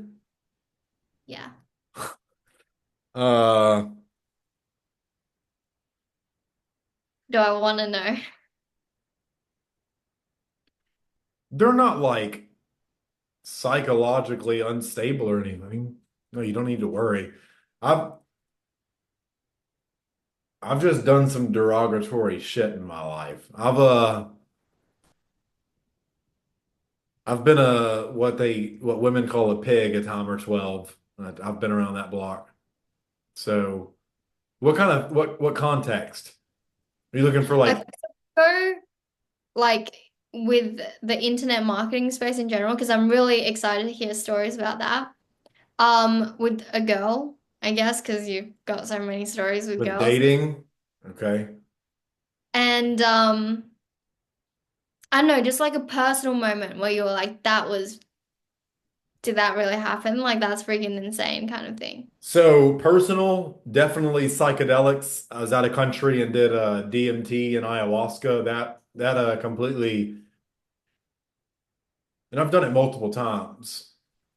Allegedly, I've never done any of those substances ever in my life. But one time I felt all the pain in the world that I've ever caused to everybody all at once, like together, and that was fucking scary. I came out of that like trip, whatever you want to call it. I didn't even want to step on a fucking ant. I loved everything. I was super like, that one that one messed with me a little bit. It scared me. It fucking scared me because you can't separate reality from what your brain is creating, and you don't know if it's fake or not. You cannot split the two. It's psychedelics are a fucking weird one, and DMT is the strongest shit you can do. But I've also seen the most beautiful shit in the world. It gives you like 10,000 years of experience in 20 minutes. It's absolutely nuts. You Mm. can taste colors and you can feel shapes. You can smell them. It's fucking weird what it does. But it does what it needs to do. I'd say just be careful of unearned wisdom. What else? With dating, Oh, be careful of unknown wisdom. What do you mean? yeah, I mean, if you didn't earn the wisdom, if you didn't learn the lesson to earn it, you're gonna have to pay that price sooner or later for learning that fucking secret. What's the price? Typically pain. Humans learn lessons the fucking hard way. It's hard for most people to learn something, and so they'll look for events to prove that knowledge or that wisdom true, and they'll have to go through something. Can you like oh okay, can you give an example of like either made up or like something that actually happened? I'll give you one. Are you now seeing it in your head? I see a lot of shit in my head. It's a crazy place up here, but it's rather I think it's beautiful. What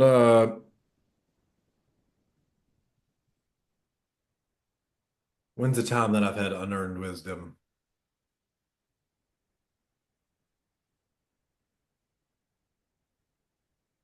Probably with the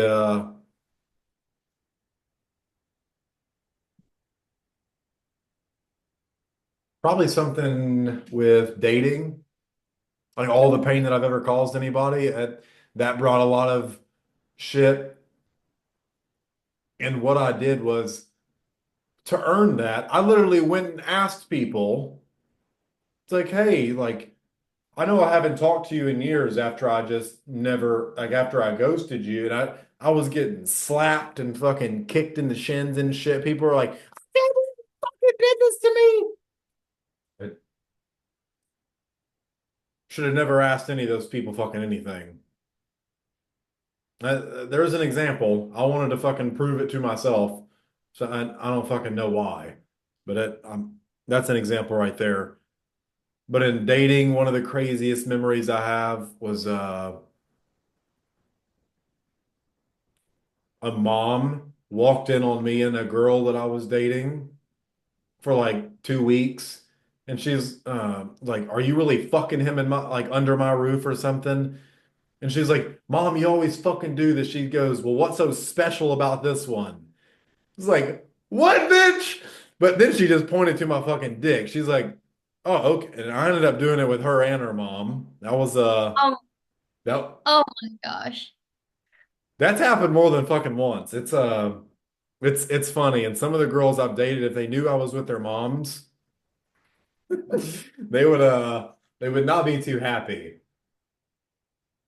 Because back then I didn't care if they were married or not. I didn't. Outside of that craziest entrepreneur story, uh man.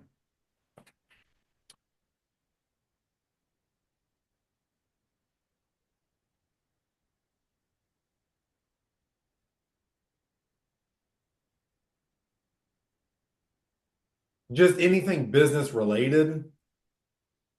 Yeah.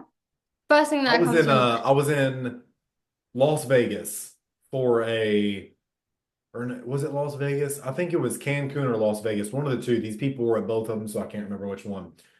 Uh, there was a set of fucking swingers there at this insurance thing that I was at, and they're both like way overweight. It was just not appealing at all. And they were I was with my fiance at the time. She was fucking there, so it was no, she was back home. And these people, they like found me in an elevator somehow. They like come in stumbling, drunk, high, whatever the fuck they are, and they're trying to take me up to their room to go like I guess they're swingers. And I'm like, look, like I had to do it. This is something I actually had to do a switch pattern for to get that fucking picture out of my head. I kid you not. It was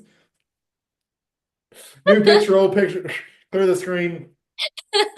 They were trying to get me to go back to their hotel room and fuck them.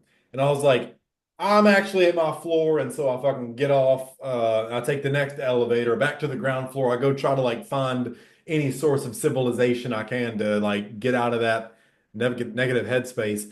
And this girl is with a group of fucking agents that I'm with. And they're like, you need to take this girl to find her fucking husband. She's like, she's been fucking trying to kiss random dudes all night. It's like, I don't want to fucking play babysitter for this bitch. And so she gets in the elevator with me and my agency owner at the time.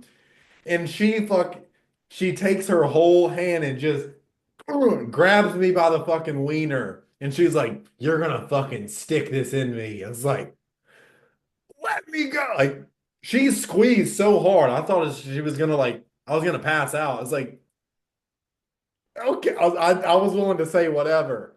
I had to push this bitch off of me. I don't know what type of girls are in insurance, but I don't fucking trust any of them. They're all wild. They're all fucking wild when they get two beers in their system. Or maybe Oh that's my. fucking all girl. I don't know, but that was one of the wildest entrepreneur experiences I had. I've watched people fall. I got to Cancun, my first 5 minutes there at the resort. This dude's like, hey, Mason. He's fucking smashed. He's smashed. And he falls over and hits his head on the side of concrete in the pool. I was like, what the fuck are y'all doing? Like, it's 12 o'clock. It's 12 o'clock and you're already plastered. And so Whoa. that he came back like a fucking mummy. And this same dude stuck his fingers out at this huge ass lizard at the resort and it like bit his fucking fingertip off. And he's just looking at me, squirting blood all in the fucking pool. And I'm like, God damn it. It's like, get your AIDS out of here. There's all kinds of shit like that. There's so many trips that I've been on in the insurance industry that I won from selling policies and shit. It was just like, y'all are a bunch of fucking degenerates. Y'all are all fucking degenerates. I gotta find new fucking friends. I If I deal with anything in my life more than anything, it's fucking loneliness. It's because I refuse to have fucking idiots around me. I hate them. I hate them. I really do. And I know it's a strong word, but I can't stand that type of weakness around me. People who succumb to like peer pressure and like bet you won't do it. I can't stand those types of people anymore. They'll get you killed. They'll get you fucking killed, especially out of country. Mm. That's probably one of the wildest outside of a strip club. I've been to strip clubs twice in my life. The first one Okay. was for my 18th birthday. I drunk a sun kissed and I told a bitch to get off of me. I'm not paying you $40 for a fucking dance. What do I look like? So the second time I was living in San Jose, California. I went to a club, I think it's called Mystique. Or I have the fucking bracelet somewhere because I'll send you a picture of me with a fucking black eye. Because Oh, I'll tell you how I got it here in a minute. So I'm over there working for NASA at the Ames Research Center in San Jose, California. I'm rebuilding wind turbines with a group of guys that I used to work with. So I used to rebuild electric motors back in my fucking glory days. All right. A lot of hands-on shit. After one night, we all decided to hit the town. And so we started going out drinking. I was going to bars. I took some Colombian girls out to the fucking work truck, came back inside. Uh, we started dancing and shit. I love Colombians. They're fucking awesome. They're fun. And I never know what they're saying. So awesome. Google translates a motherfucker these days. So now I actually have to talk to him. Can't just kiss him. Well, we come back in and then we start walking down to get street tacos. And there's this there's two strip clubs right next to each other. And this girl, she's like bald on one side of her head. She looked like a fucking Power Ranger or something, or Alita battling. I don't know what she was. I don't know what, it wasn't even Halloween. And she's like doing something. I forget what this bitch said to me and all my friends walking through because they're in like work uniforms. We're not like looking good or anything. She said something is like, you wouldn't last fucking 3 minutes with me, bitch. Shut up. Or something to a stripper outside on the fucking street. And she did something. She like put her leg on a pole. And I was like, ooh, look at all those herpes bumps. I've said some off the wall shit. And she goes running back inside. Uh, and so I keep walking. I get like a block down. I'm at this next strip club. I think this is the one called Mystique or something, or Black Diamond. It's either Black Diamond or Mystique. And this girl comes outside, absolutely stunning, has amazing personal skills, and all the guys with me, they're like, "Ha, we're going into this one, fucking dudes, all right." And I'm like, "Listen, I'm gonna go get a cigar. I'll sit out here and smoke." I went and did that, grabbed a cigar, smoked. They were still in there like 30 minutes later. I was like, "Fuck, I gotta go get this group of guys out of here." Had to pay fucking $30 fucking cover to get in. And I go in there, they're all getting dances.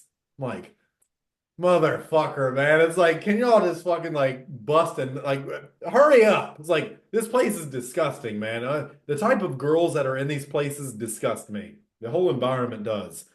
And the dudes that pay for shit like this, y'all disgust me even more. You're fucking simps. Anyways, this black girl with no hair comes to me. She has an A cup. She looks like a fucking dude. And she starts talking to me about shit when I'm over there putting cash back in my wallet from giving the girl the cover charge. And I went to buy, I loved Sunkist back in the day. I was addicted to the shit. Little Oh, you bald should black girl. bridge. Yeah. This little bald black girl comes and talks to me. She has an A cup and she's like trying to put her fucking mosquito bites I could grab with one finger in my face, like trying to dance on me. She's like, "You want to go get a dance?" Like, no, not really.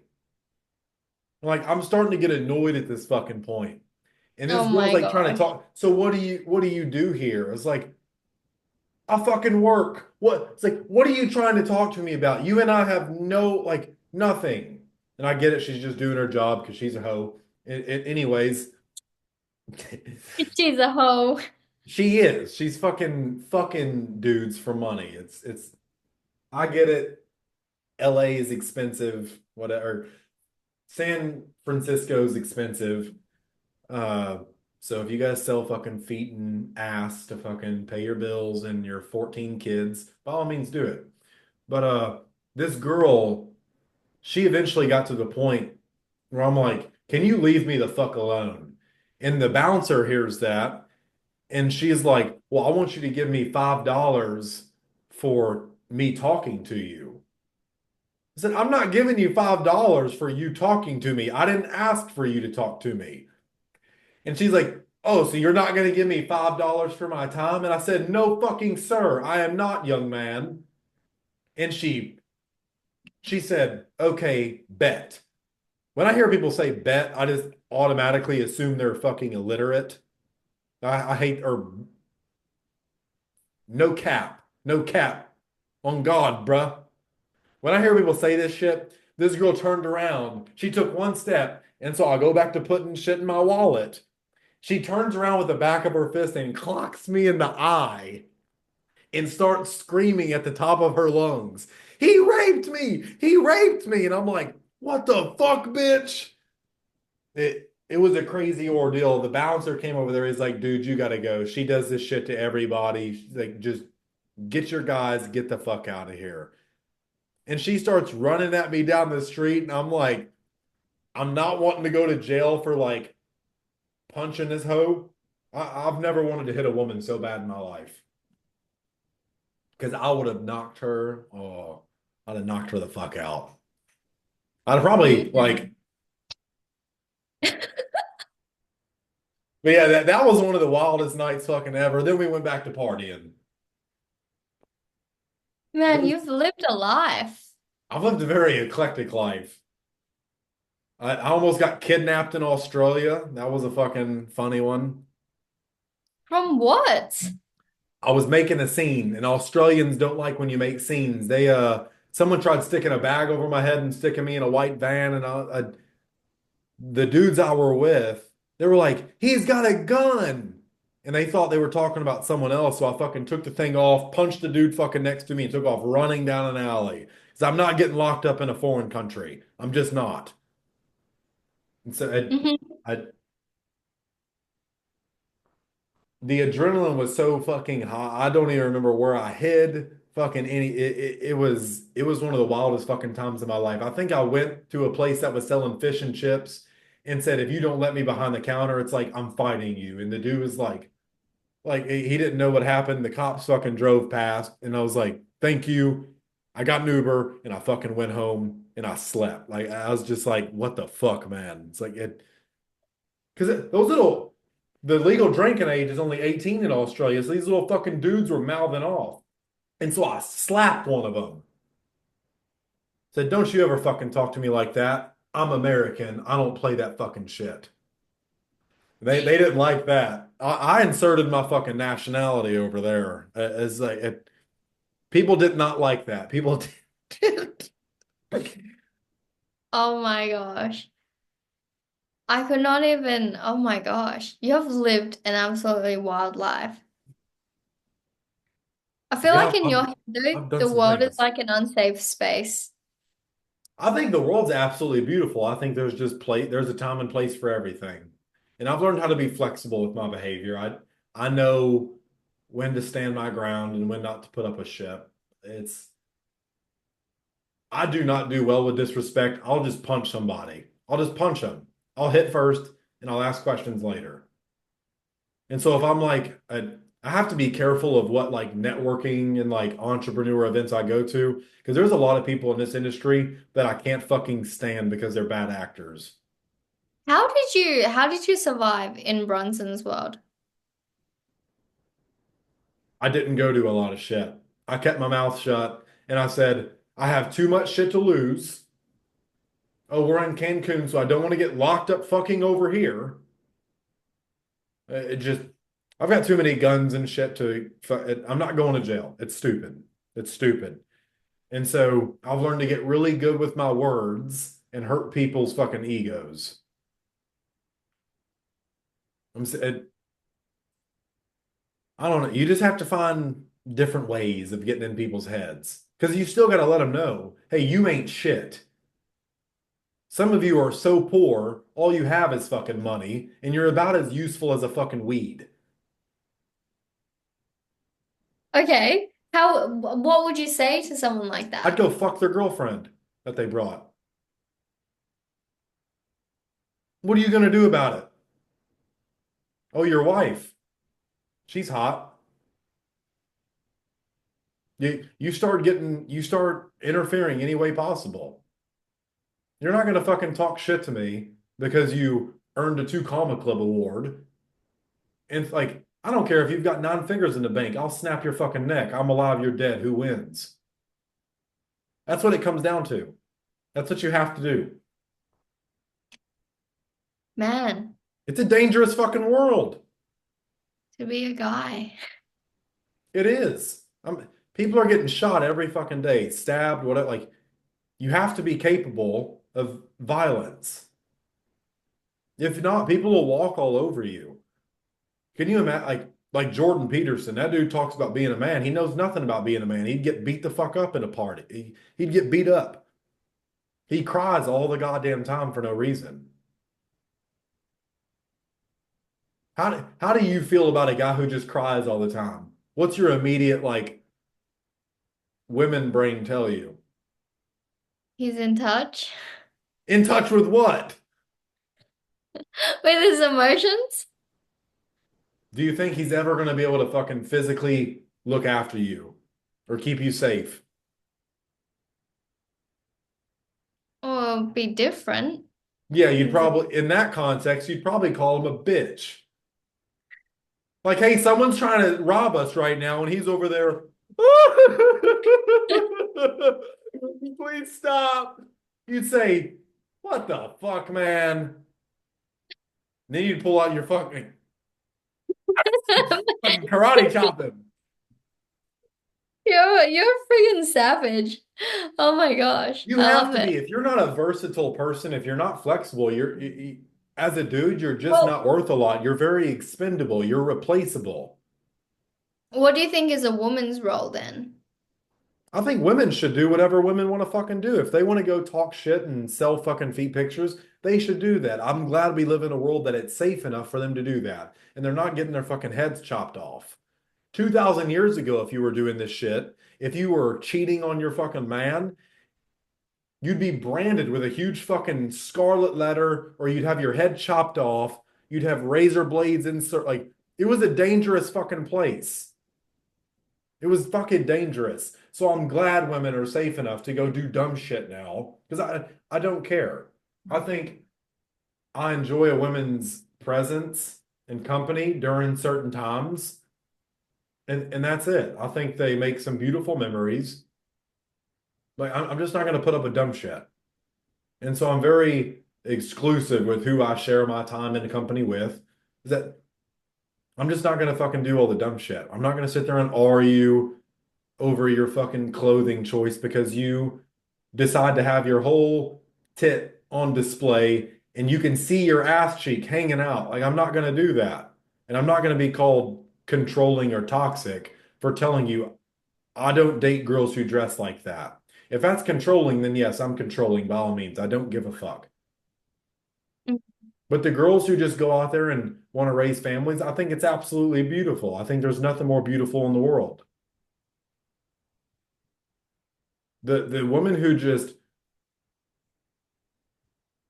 I don't know, they don't want to fucking do all the dumb shit. They love pleasing their fucking man because that fucking makes them feel needed and wanted and helpful. And uh what's a good example? I saw a girl the other day in Walmart with her family, and I saw her in Walmart, and then when I went to take my dogs to the park, her family was there, and I watched as the dad was throwing the little boy up, and she was just sitting there, lost in a trance. Like it was absolutely beautiful, and she was like, "Oh my God, you guys are my whole world," and like absolutely beautiful. I'm not sure what goes on behind closed doors, like that was a beautiful exchange.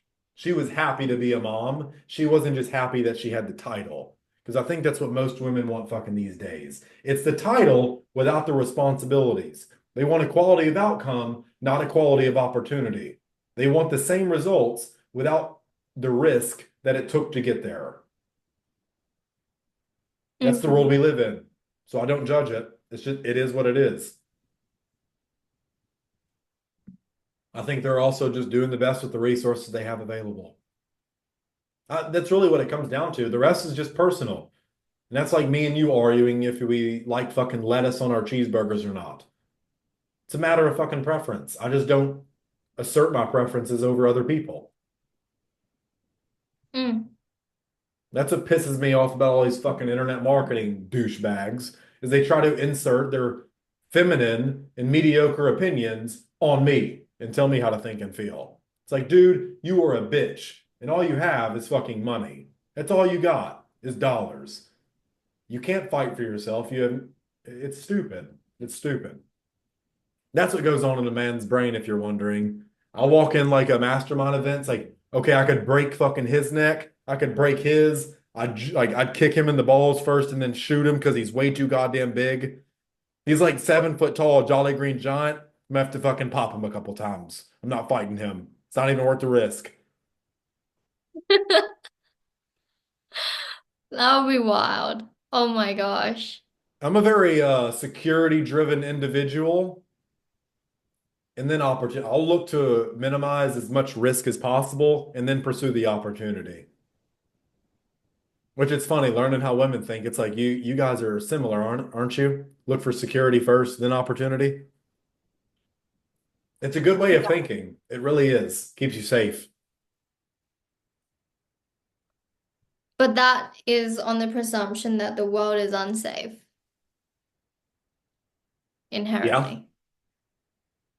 So I make enough money to put myself in nice places because I don't want to go around thinking that all the time. But I'm just saying, when you're out in a different country, you have no clue. Yeah. You have to meet the environment. You have to, your values must be in alignment with the, that's what you're going to love about Master Prac is the values part. It's two I days try to, long. It's two yeah. days long, but Oh, you're going to love it. You're going to learn to read people like a fucking book. And a lot of it's based on so current grades. read me, go on, read me then. You got a lot of level 5 transitioning to level 6. I don't know what that means. You'll find out in the values section. You'll take a little test. It'll tell you where you have a lot of resistance. It's really good for doing like deep work on yourself because you'll know what you have energy pent up into. So I bet you probably have a lot of 3 in you. When you do take your test, send me your results. Oh my gosh. Because I think you Okay, have a lot of three. taker. I think you have a lot of 3 and 5 in you. You're trying to be a 7's going to sound really good to you, but you're trying to make the transition to 6. Okay. And you probably have a lot of tribal stuff involved with you just based on what you told me about your family. But What's it's okay, really wait. cool. Now you have to describe what is a three, what is a five, what's a six, what's a seven? Threes are takers. So they're cutthroat. They'll do whatever it takes. They want anything at the expense of anything. They know, uh, and there's nothing bad or good about any of these levels because each one's the opposite. 4 is like very religious, and then 5 is entrepreneurial. They just want to do things for money. They're still fucking takers. It's hard to explain a lot of it just off the top of my head. So 1 is very tribal. Remember when we had like Indians running around fucking throwing spears, like fuck throwing shit, killing fucking buffalo. It's like, call me Chief Bigfoot. That type of shit. So that's level 2. So level 1, it's us. We're just fucking cavemen, basically. We're cavemen. It's like confused unga bunga. All right. We're confused unga bunga. We're like rock, rock, rock. We're smashing rocks together and like we see a spark and then it's like, oh, fire, fire, fire, fire.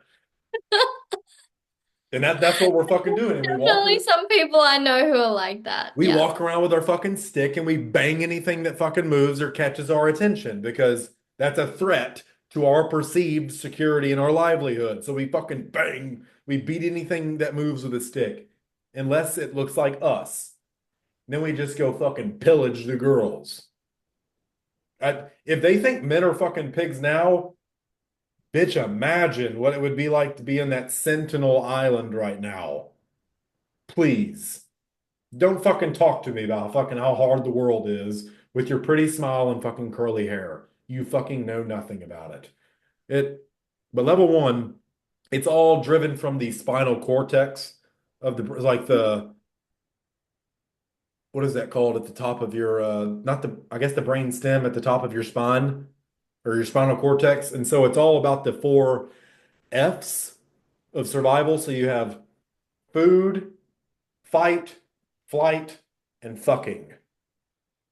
Your 4 basic needs as a human. You got to have Mhm. shelter, have to fight or flee from a battle, then you have to fuck to reproduce. So then you start meeting other people and you get introduced into a tribe, so you band together for numbers for safety. And those are the "Oh," and you have fucking Chief Bigfoot calling all the shots. It's very everything's very symbolic. When you take your marketing stuff and apply it to these values, you're going to be able to move groups of people. It's really cool. It's really cool because you'll understand them like no other. Uh, Level two is very tribal. It's very symbolic. And if you notice, the primary reference goes from me to we. So it's a 180 neurological shift. Your hormones change with every level, um, and you have evens and odds. So all the odds are me, all the evens are we's. It's is this making sense so far? I'm following you. Yeah, so it's really cool when you start learning all this. I, I'm so happy that you're doing this. You're gonna love it. It's gonna change your life. Just like I said, mind our advice before. Don't let anything be implanted. No ideas embedded. So level two, and then they're big in sacrifice and symbolism and totems and all that shit, like very meaningful psychedelic Mhm. stuff like rituals. They're big into rituals. And so human sacrifice was a fucking thing back then. They're like, okay, Johnny, it's time for us to stab you for the gods. And Johnny's like, hold the fuck up, man, because I love y'all, but I don't want to be sacrificed to your fucking moon god today, okay? I just met Janet. She has a nice booty. She's a big booty cutie, and I want to hit it before I die.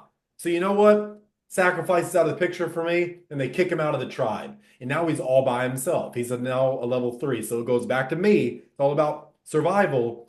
And so he fucking steals shit, he lies, he manipulates, he does whatever he can in the name of survival. But now he's aware that he exists. This is the introduction of consciousness. The I starts to come into formation. Who am I? You're not your right arm. You're not your body. You're not even your own brain. Who is I? And so that gets introduced. You have self-awareness. And so you do everything to preserve that and make it feel good. Like here's an example of a three. 5 Black Fridays ago, it was 2019. I was still back in Kentucky. It was when I came back to Kentucky for that Christmas. And a dude shot someone in cold blood over a TV. And when they asked him why, he said, because I wanted his TV, like because I wanted it. That's an example of three behavior. Pure, like it's crazy. And then they start seeking order because typically they get in a lot of trouble. So shit goes to fuck in their life, and they typically resort to level four. So this is the introduction of religion. All religions are on a gestalt. Do you know what a gestalt is? So it's kind of like all the isms come from level four. It's a lot of sameness. We're all one. We're all condensed. It's sacrifice now, reward later. It's a fire up, follow a higher being. It's all religious. Tall poppy syndrome, crabs in a bucket, uh, crabs in a barrel. Everything's the same with them. You have uniforms being made in level four. You have cubicles, like offices, are made in level four. It shows you how to classify groups of people and categorize them. And you'll see, what country do you think America is, just based on the levels I've told you so far?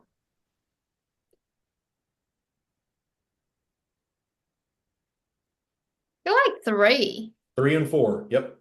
Three and four. Because religion's a big thing over here. So all religions are based on gestalts. They all have a book and like an end goal. Sacrifice now, reward later. And so they follow this kind of blind dictator.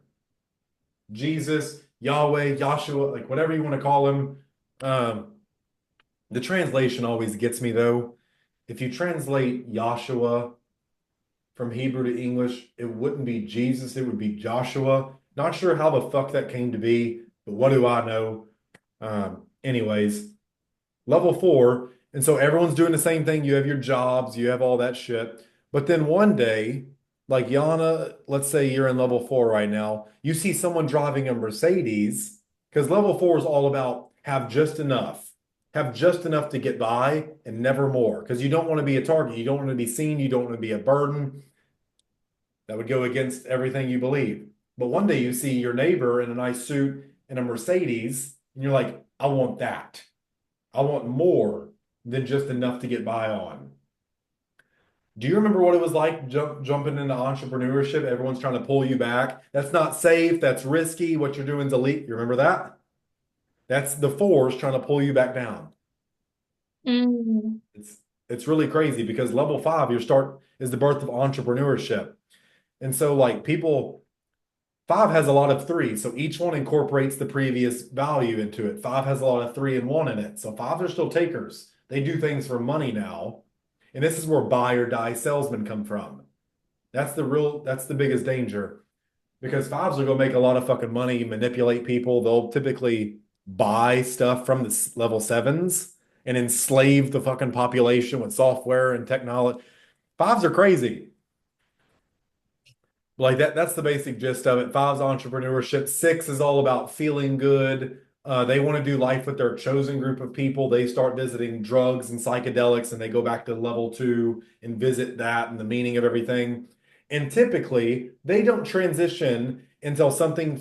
Every level transitions when something threatens its livelihood. So when it Mm-hmm. threatens its extinction, you have to change. The environment forces you to. Like what forces level one to go to level two? Environmental, a tornado, a hurricane, uh, earthquake. It forces you to live with other people for safety and help. Another like someone else may threaten your survival. Level six, they're all about calm and peace, one love, brother, or whatever fucking whatever those people do. And they're essentially hippies and they transition to seven. Sevens and eights want to change the whole world and solve basic humanitarian problems like food, shelter, all that shit. Sixes, fives don't transition to six until they have enough money to solve other problems, and then no one likes them anymore. So then they go to six. So they want to do life with their chosen group of people because they're extremely fucking lonely and they have to pay the price for their ambition. Six doesn't transition till seven until they're not worried about anything. And so the roof of the house they're doing yoga, naked tantric yoga in, it fucking falls in on them and they go to level seven. And they're like, okay, it's time to do something about this shit. And that's a basic breakdown of the levels. Like Elon, Bill Gates, they're like level eights. They want to solve problems in outer space and all that shit.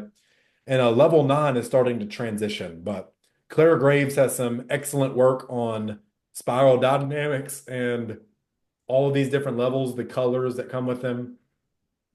There's a fucking moron in my industry who teaches like four different colors of beiges and all this different shit. This dude's also a fucking sexual predator. He's a fucking pedo, I swear. He's like trying Oh to my touch God. girls at insurance events. What the fuck are you doing, you old fat fuck? Oh my gosh. People use this shit for fucking evil. I know who you are. And he's coming for you. I don't have to Um, come for him. The devil's already waiting for his fat ass. So I don't give a fuck. He has to live with his decisions. so one, okay, two questions. Yep. One, do you believe in God? Because you just mentioned the devil. And two, why did you say I was a seven? Like seven is appealing, but I'm transitioning to six. I no.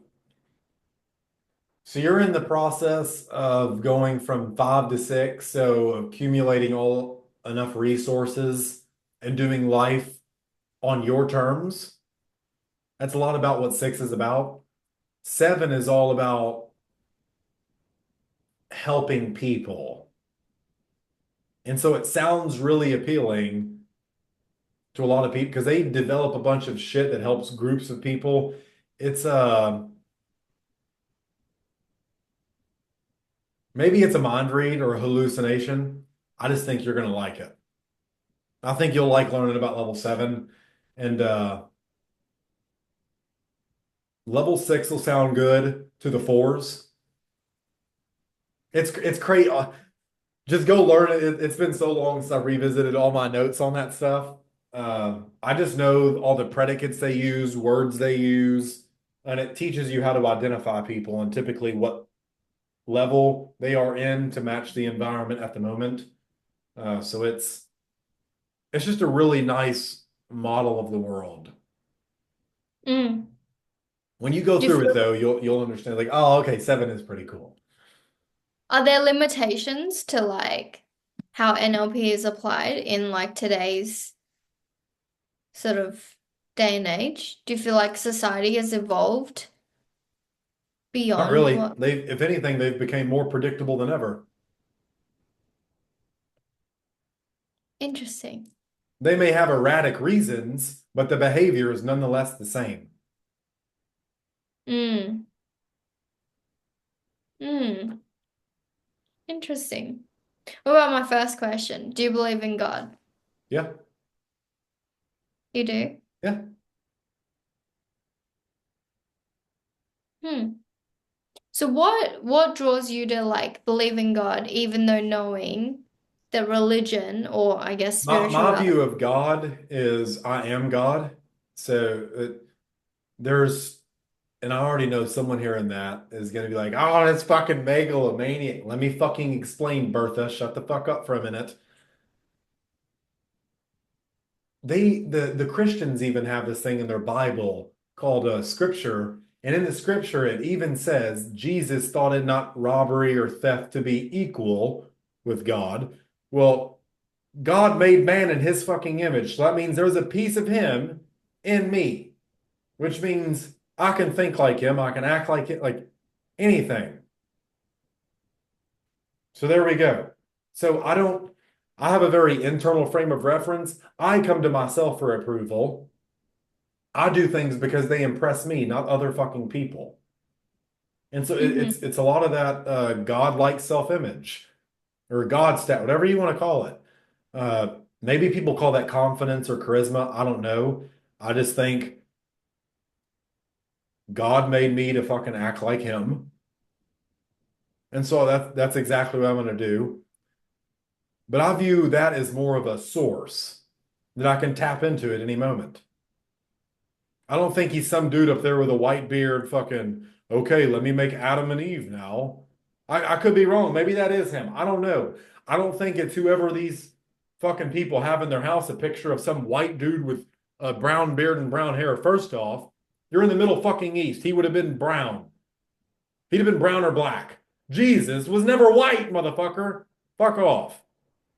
People who, do you see the insanity? Oh, he was the only white guy in the Middle East. What the fuck did he come here from? Kentucky? These people are dumb. They're misguided. But that's what the churches want them to believe. I don't care much for that. I think God is source. And I think something something had to give birth to all this crazy shit we got. It's cool. It's cool. I love being a human. I love being alive. I love smiling to show how grateful I am to be alive. And I'll do anything to stay alive. I'll never apologize for anything because I've only done what was necessary to stay alive. So you like never anything you'll never I'm not apologize. sorry for anything because I don't make mistakes. If I did something, I meant it. Wow, interesting. I can see why that would cause a lot of loneliness. It I is, and feel like it's I would need apologies as like a validation. that's the thing. I don't want someone who needs a bunch of fucking validation and goddamn permission. Can we just enjoy how beautiful life is together? That's it. And so that I'll takes some just see sorting myself out. through. I'm just kidding. That takes sorting through to fucking find people intelligent enough to do that. Most people aren't. They're like, but my sister said my ass was fat in these jeans, and my cousin called me gay, and like it's like, really, man? Like that is what you're fucking, and that's a big deal to them. It's a big deal to them. Like, no wonder God hates you. No wonder you're so unlucky. You don't steward well over the things you've been given. Mhm. I wouldn't bless you either, motherfucker. You got $12,000 back for taxes and you bought a fucking helicopter. So, you could have paid a Yeah. whole year of rent, but no.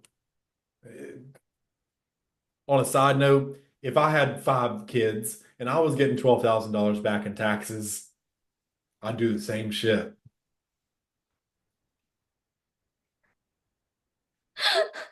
I understand, but that doesn't mean I'm going to do it.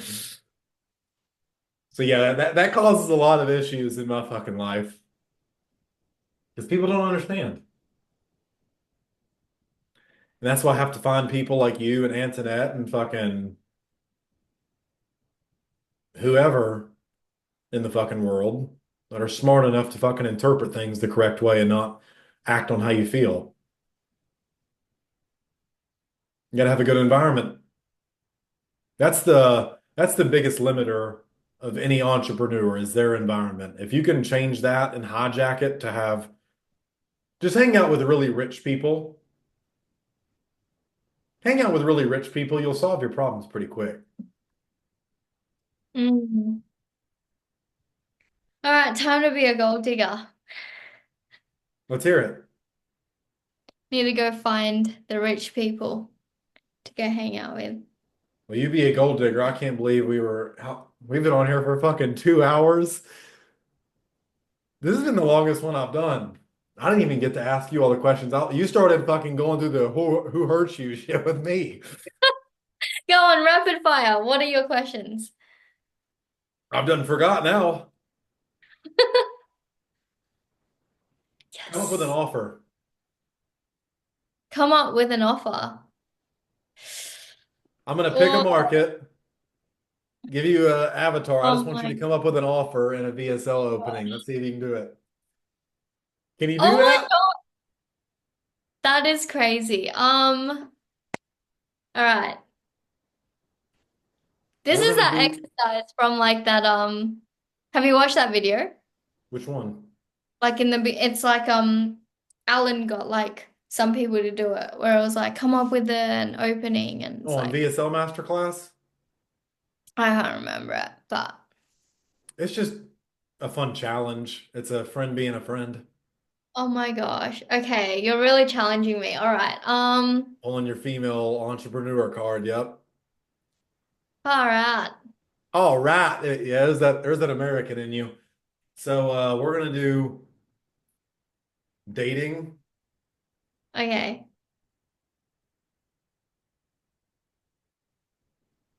30-year-old men. Okay, yeah, yeah. There's the market, there's the people. Mm-hmm. What's your offer?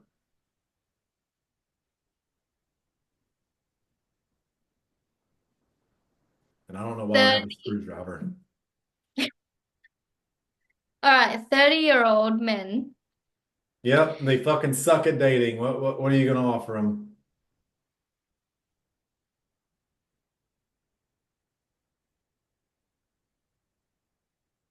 How to meet a woman in 10 days without a dating app. Okay, I'm listening. Is this just for you? No, I'm not 30. Not I'm 30 yet. 27. Now I have Okay. no problem meeting women. So, how to meet a woman in 10 days without a dating app. Go to Barnes and Nobles. All the bitches are in Barnes. Or church. All right, go ahead. What's So, your come up with a you VSL opening? What would it all be? right, so you see those guys that are less successful than you, they don't have as nice of a car, they don't have all the things you've got, and yet they've got one thing that you want, and that is da da da. I don't know. That's I not a had bad never start. written, I've never That's written a that's something dudes think about. That's something guys think about. That would actually be a decent start to one.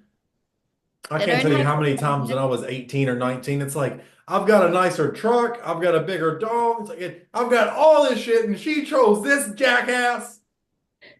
It's like, what the fuck, man? I've got I chest was like, hair. what is she doing with him? Like, I had chest hair in high school, bitch. What are you doing with him?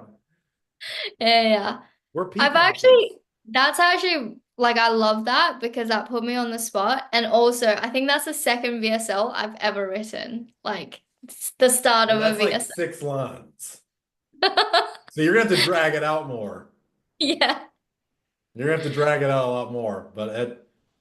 I might steal that one day. No, I'm just playing. That's all right. You know a thing or two. I'll give you that.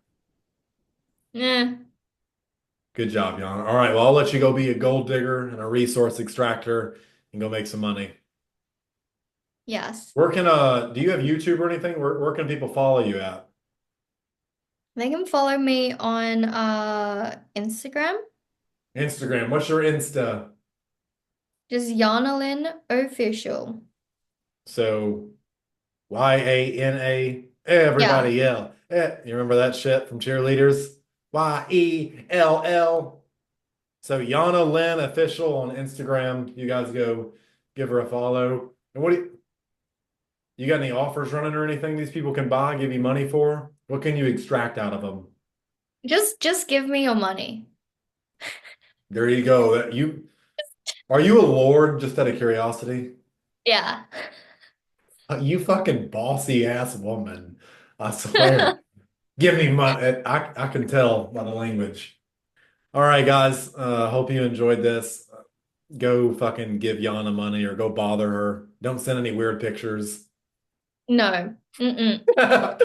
I've had that No, happen before, so I have to fucking say that there's always a warning sign because someone did the shit. So I'll talk to you soon. Thanks for coming on, Yana. thanks for having me. See you guys.